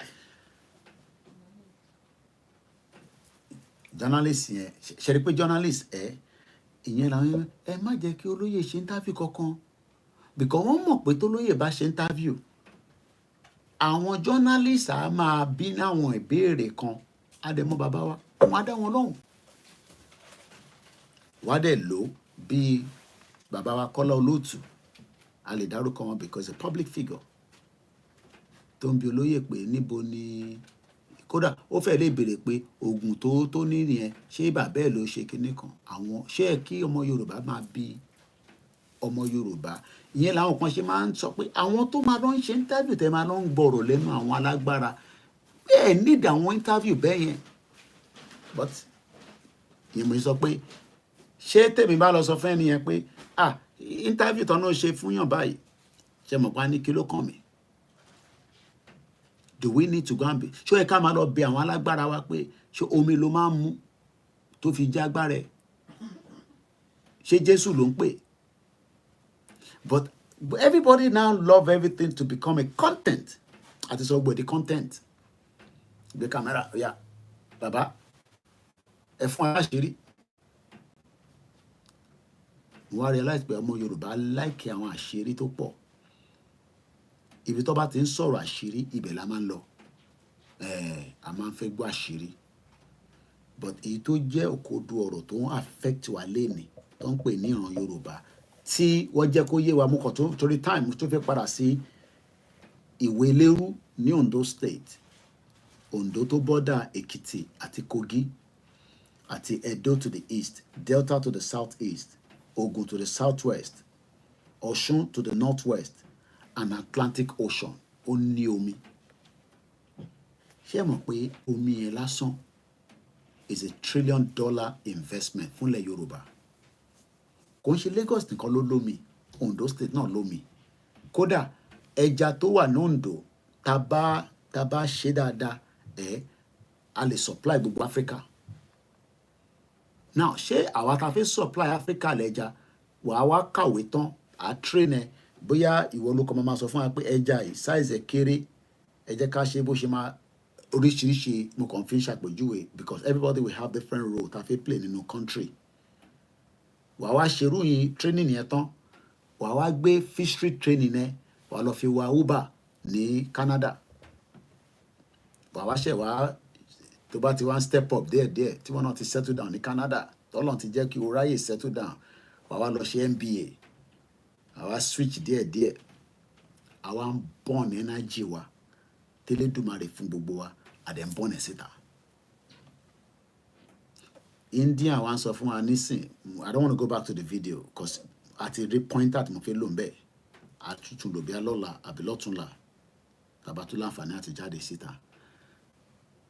Britain tó colonize gbogbo wa àwọn Indian retain culture àti èdè wọn.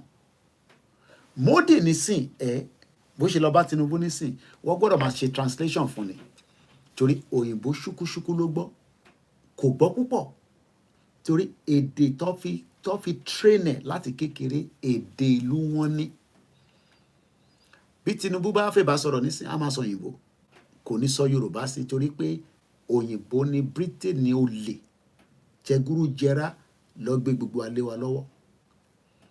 So the summary aspect of it is that Iweleru that was discovered according to in tí wọ́n sọ fún wa pé Thurston Shaw and his team discovered a 13,000-year-old skull agbárí èèyàn agbárí èèyàn tó rí ní Ondo State tó ń pè ní Iweleru àwa wá ń sọ fún àwọn olóṣèlú pé má wọrí o ẹ̀yin ṣáà máa darí wa ibi tó bá wù ní kẹ́ darí wa sí ibi tẹ́ bá darí ẹ̀ lọ títí tọ́lọ́jọ́ bá dé kó máa mẹ́yìn lọ tọ́lọ́jọ́ bá mú àwọn èèyàn náà lọ lọ́dọ̀ yín náà kó máa mú wọn lọ.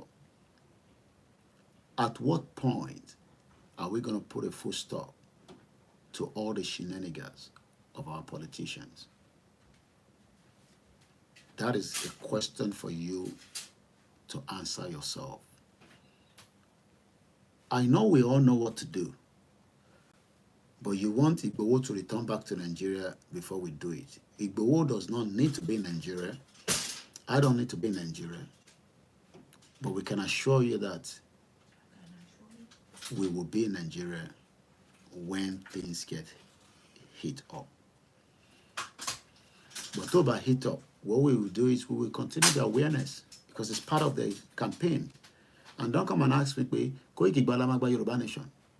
Yoruba Nation were in the process. And as Baba Kitoye was telling me yesterday, Yoruba Nation will come. And I believe him. As Igboho will tell me all the days that we speak, that Ojulon Koiboji Onumbonibe. These politicians are not as powerful as you are looking at them. I know we are scared of the weapons, but Omo Yoruba Niwa. The weapons are just tools to scare us from achieving our quest. That's all. Don't expect much from Tinubu because Tinubu agenda is different from our own agenda. The UK government care less whether we act or not. If we act, they'll have no other option than to care. If we don't act, I want to say we want to act. The letter that was delivered, I don't have access to know what is inside, but it's one of the biggest threats to the world today. But if we don't act on it, letter yẹn ló ń jẹ́ kẹ́ máa rí gbogbo Angola Abdullahi Shango kìnnìkan tàwọn north. Letter yẹn ló ń react to. I'm telling you. Letter yẹn ló ń jẹ́ kí many of the world reacting. Letter yẹn ló ń jẹ́ kí India máa react to. I'll leave it like that. More countries are going to react again. India lè gbọ́ kó wọ́n lọ Nigeria. Abi.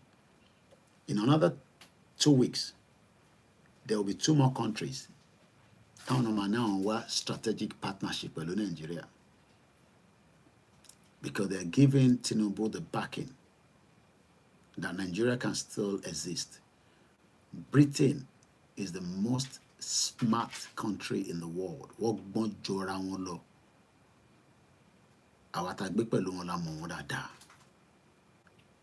They are reacting already. They are reacting. But they need more partners to react. But our Lama Sokpafe law. I will talk about a little bit about the Biafra tomorrow or day after, God's willing. What are we expecting from December the 2nd? And what should we be preparing for?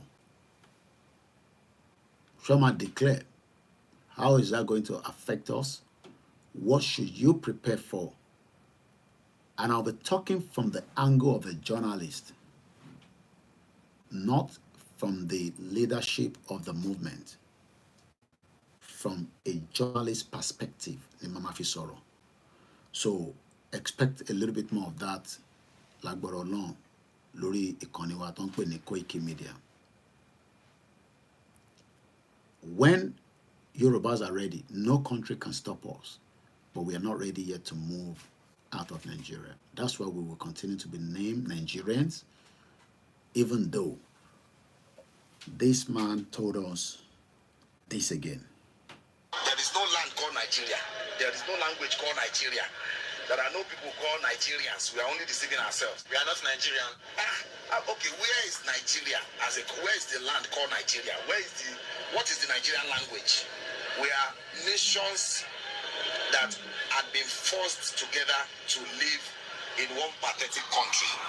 So we are nations that have been forced to live together in one pathetic country. How do we stop that pathetic country is just about me and you. And on that note, I say good morning. Thank you so much for everyone that have joined us at this particular hour. mo dúpẹ́ lọ́wọ́ ọmọdé, mo dúpẹ́ lọ́wọ́ àgbàlagbà. Don't come on my program and put nonsense. Ebi ń pa, ẹni tẹ́bi bá ń pa ẹ lọ bá politicians yìí, ìtẹ́ bá wùn ní kẹ́ ṣe fún wọn. Àwọn náà represent yín, èmi kọ́ ni olóṣèlú tó ń represent yín. Adébáyọ̀ Kìkíọ́lá Emmanuel Muki, good morning, thank you so much. Àṣàkẹ́ Mukiele Nkansi, Abayomi Trees, thank you so much for joining this morning. Ìdòwú Matthew, bàbá mi Lukman Ọláìdé Muki, Muki bàbá wa Àkànbí. We must exit as soon as possible. The more tá bá ṣe ń delay, the more la fún wọn ní agbára. Torí agbára, tí ẹni tó bá ní agbára, mo rí tí North Korea sọ pé kó lọ máa create tó ń pè ní suicide drones. I love that word. North Korea. OT instruct wọn pé kó create thousands of it. Suicide drones ló ń pè. We need to act now. And that actness can be between you and me. Enter our Instagram. Let me appreciate you because I need Val Olakunle Muki Ami Bola Precious, Mr. Abe Akinwale Muki, Mr. Cole Muki Alayo Muki Ade Itunu àti Orírun TV. Yawa Felicia Jagbe Muki and the rest of you on Instagram. Order all on Instagram because it's going to finish. Abiodun George, thank you so much. Good morning. Ifeoluwa Olumide Mukiisa, Taiwo David Mukie, Said Mele Muki, Babami Obayomi Famujuro, Taiwo David Muki, Molobe Mukie ti Embe lórí Instagram, lórí YouTube. Babami Waris Jinodu Muki, brother me, Mean Box Games. Thank you so much, Olayomi. Thank you so much for joining. And every contributor on the platform this morning. Baba Kunle Shita Mukiisa, Mukiya, Baba mi Jayi Ola, Olari Bigbe, Eshegoni Tia Darapọ̀ mọ́ wa, Muki Alabi Samuel, Muki the silent listeners, Oluwafemi Ola Silola, Muki Eunice Adeleye Mukiyima, Muki Babawa Adegoroye Okpeyemi, Muki Mr. Fuja, Muki Uncle mi Aminu. Mo kí gbogbo ẹ̀yin tẹ́ darapọ̀ mọ́ wa ní dinner. Ẹ̀yin tí ẹ̀ tí gbàṣọ yín pé Koiki kí ló wá lè tó yà ti sanwó aṣọ. Ìgbà ọ̀lẹ́ yìí náà tó wá di ará Nàìjíríà. Mo send message sí Àjíà ní àná. She didn't reply back. I believe she's busy. Wíìkì lọ́nà aṣọ máa dé extra tó ṣe. Especially ẹ̀yin tí ẹ̀ka post aṣọ sí l'Amẹ́ríkà.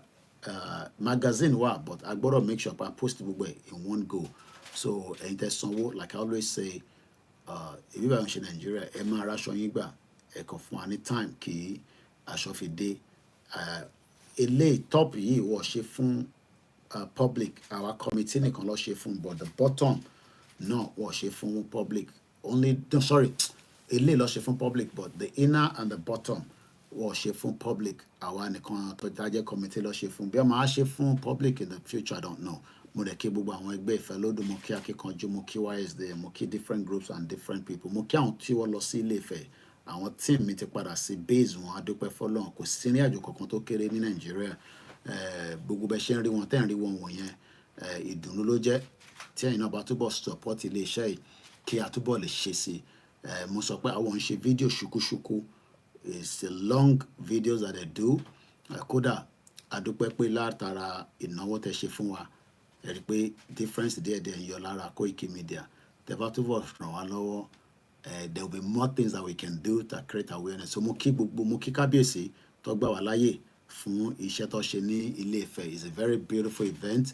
Ó wúyàn lórí nígbà tí mo rí oríṣiríṣi oúnjẹ ilẹ̀ Yorùbá tí a lè transport, tá lè tà, tá lè package tó yẹ pé a máa ṣe ní large quantity. Gbogbo àwọn frozen food tá à ń jẹ nílùú òyìnbó náà wọ́n bá package ẹ̀. Kódà mo fi dárúkọ ilé iṣẹ́ yẹn ni alọ rẹ̀ wà gan-an níbẹ̀. Frozen ni mo rà. Gbà tí mo délé mo ṣe gbé sínú microwave. Kò jẹ́ kó rí bẹ́ẹ̀. So that means pé oúnjẹ ilẹ̀ Yorùbá náà a lè freeze pa a dé bí by within 6 hours. Orí flight ni wàá dispose ẹ̀ sí gbogbo. Ṣebí Concord kọ́lọ́n fọ́run Kábíọ́lá. Concord máa ń dé ìlú yìí lójoojúmọ́. Wàá dispose ẹ̀ káàkiri. Concord ọ̀hún dà lẹ́ni nísìn. Àwọn ọmọ manager. So mo kẹ́yìn tá wà lórí Twitter space. So àwa ló kù sí lọ́wọ́ The future of Yoruba land is beautiful. Muki Shakiru Aziz brother mi Olakunle. Ẹ̀yin wà ní aago mẹ́ta àbọ̀ ní Nàìjíríà, aago méjì àbọ̀ fi lọ lọ́dọ̀ tiwa. Ẹ̀yin wà 1 hour ahead. Muki mọ̀mísí mi náà, muki ìyàwó mi náà, muki àwọn ọmọ Oòduà. Muki àwọn ti lé yín náà, muki gbogbo èèyàn tó darapọ̀ mọ́ wa ní ọgọ́jọ́ òru èní. Kò ní pé 50 years, but tá a bá fi àyè sílẹ̀, ó máa lọ sí 50 years yẹn bí wọ́n ṣe ń sọ. Mo kẹ́yìn wà lórí Twitter as well. Wherever you see my message, ẹ bá wa pín, ẹ share, kẹ̀dẹ̀ dá sí iléeṣẹ́ yìí náà. Tẹ́ ẹ bá wá ní kankan tẹ́ fẹ́ fún wa, ẹ ṣáà máa fàdúrà ràn wá lọ́wọ́ pé eléyìí tá à ń ṣe àṣeyọrí la máa ṣe nínú ẹ̀. Bàbá wa Tibetan mo kí dáadáa. Wọ́n ní Yorùbá ò kí ń bẹ̀rẹ̀ nǹkan kan má parí ẹ̀. Ìṣẹ́rí ńgbà tá a bẹ̀rẹ̀ yẹn, àìtí fi parí ẹ̀ ni. Àwọn kan bẹ̀rẹ̀. We might not like him, we might disagree with him. Comrade Victor Taiwo náà ti bẹ̀rẹ̀. Okay. Comrade George Akínọlá àtàwọn bẹ́ẹ̀ bẹ́ẹ̀ lọ, a dúpẹ́ fún wọn. But ṣẹ́rí àwa Gen Z tá a dá sí nísìn, a máa parí eléyìí o. I have told Baba Akintoye the same thing. Baba, eré ìtàgbé dání, ọ̀nà ọmọ mi a máa parí ẹ̀. And that's exactly what I heard when I came home in 2021. And the same thing tó lóye sọ kò change ohun ẹ̀, kò change ohun yẹn ní 2021 tèmi àti ẹ̀ma kọ́kọ́ ríra physically. I told him straight up pé eré ìtàgbé dáná máa parí ẹ̀ bàbá. Wọ́n ní kò ń ṣeré ẹ̀. And exactly that same message mo ṣe ń gbọ́. So ó ń fún mi ní hope pé 50 years yẹn ò ní wáyé, but tá a bá fìdí ẹ̀ táwa náà ò ṣepá, ó máa wáyé o. So, and I'm sure more communication is coming very soon. That's all I can give you. Communication come jáde kò ní pẹ́ mọ́, but I don't know how soon. Be next year, be at the end of this year, I don't know. Àwọn tó náà ti gba country, they're wasting their time. They need to come back on the table and continue to push the message. Kò síbi kankan tí country kankan ti jáde tó ń pè ní Yorùbá country is a waste of time. So, bí tó bá ní country wà, o gbọ́dọ̀ lè take charge of your borders. O gbọ́dọ̀ lè take charge of. Kódà tí Baba Akintoye bá declare lálẹ́, the first thing is we shut the whole borders. Kò sẹ́ni tó máa wọlé, kò sẹ́ni tó máa jáde. We will have our own police tó máa jáde lẹ́sẹ̀kẹsẹ̀. I will still be talking about that because we should be preparing for a declaration at any point as well. Because being constitutional Nigeria, Baba ní right láti declare. But tá bá máa declare, we need a lot of weapons and we need a lot of weapons. I need weapons to pọ̀ dáadáa because Fulani máa bá wa jà. And I pray pé wọ́n nípa Tinubu kó tó parí government ẹ̀. Ó rán Ayọ̀lá máa sùn, ó dàárọ̀.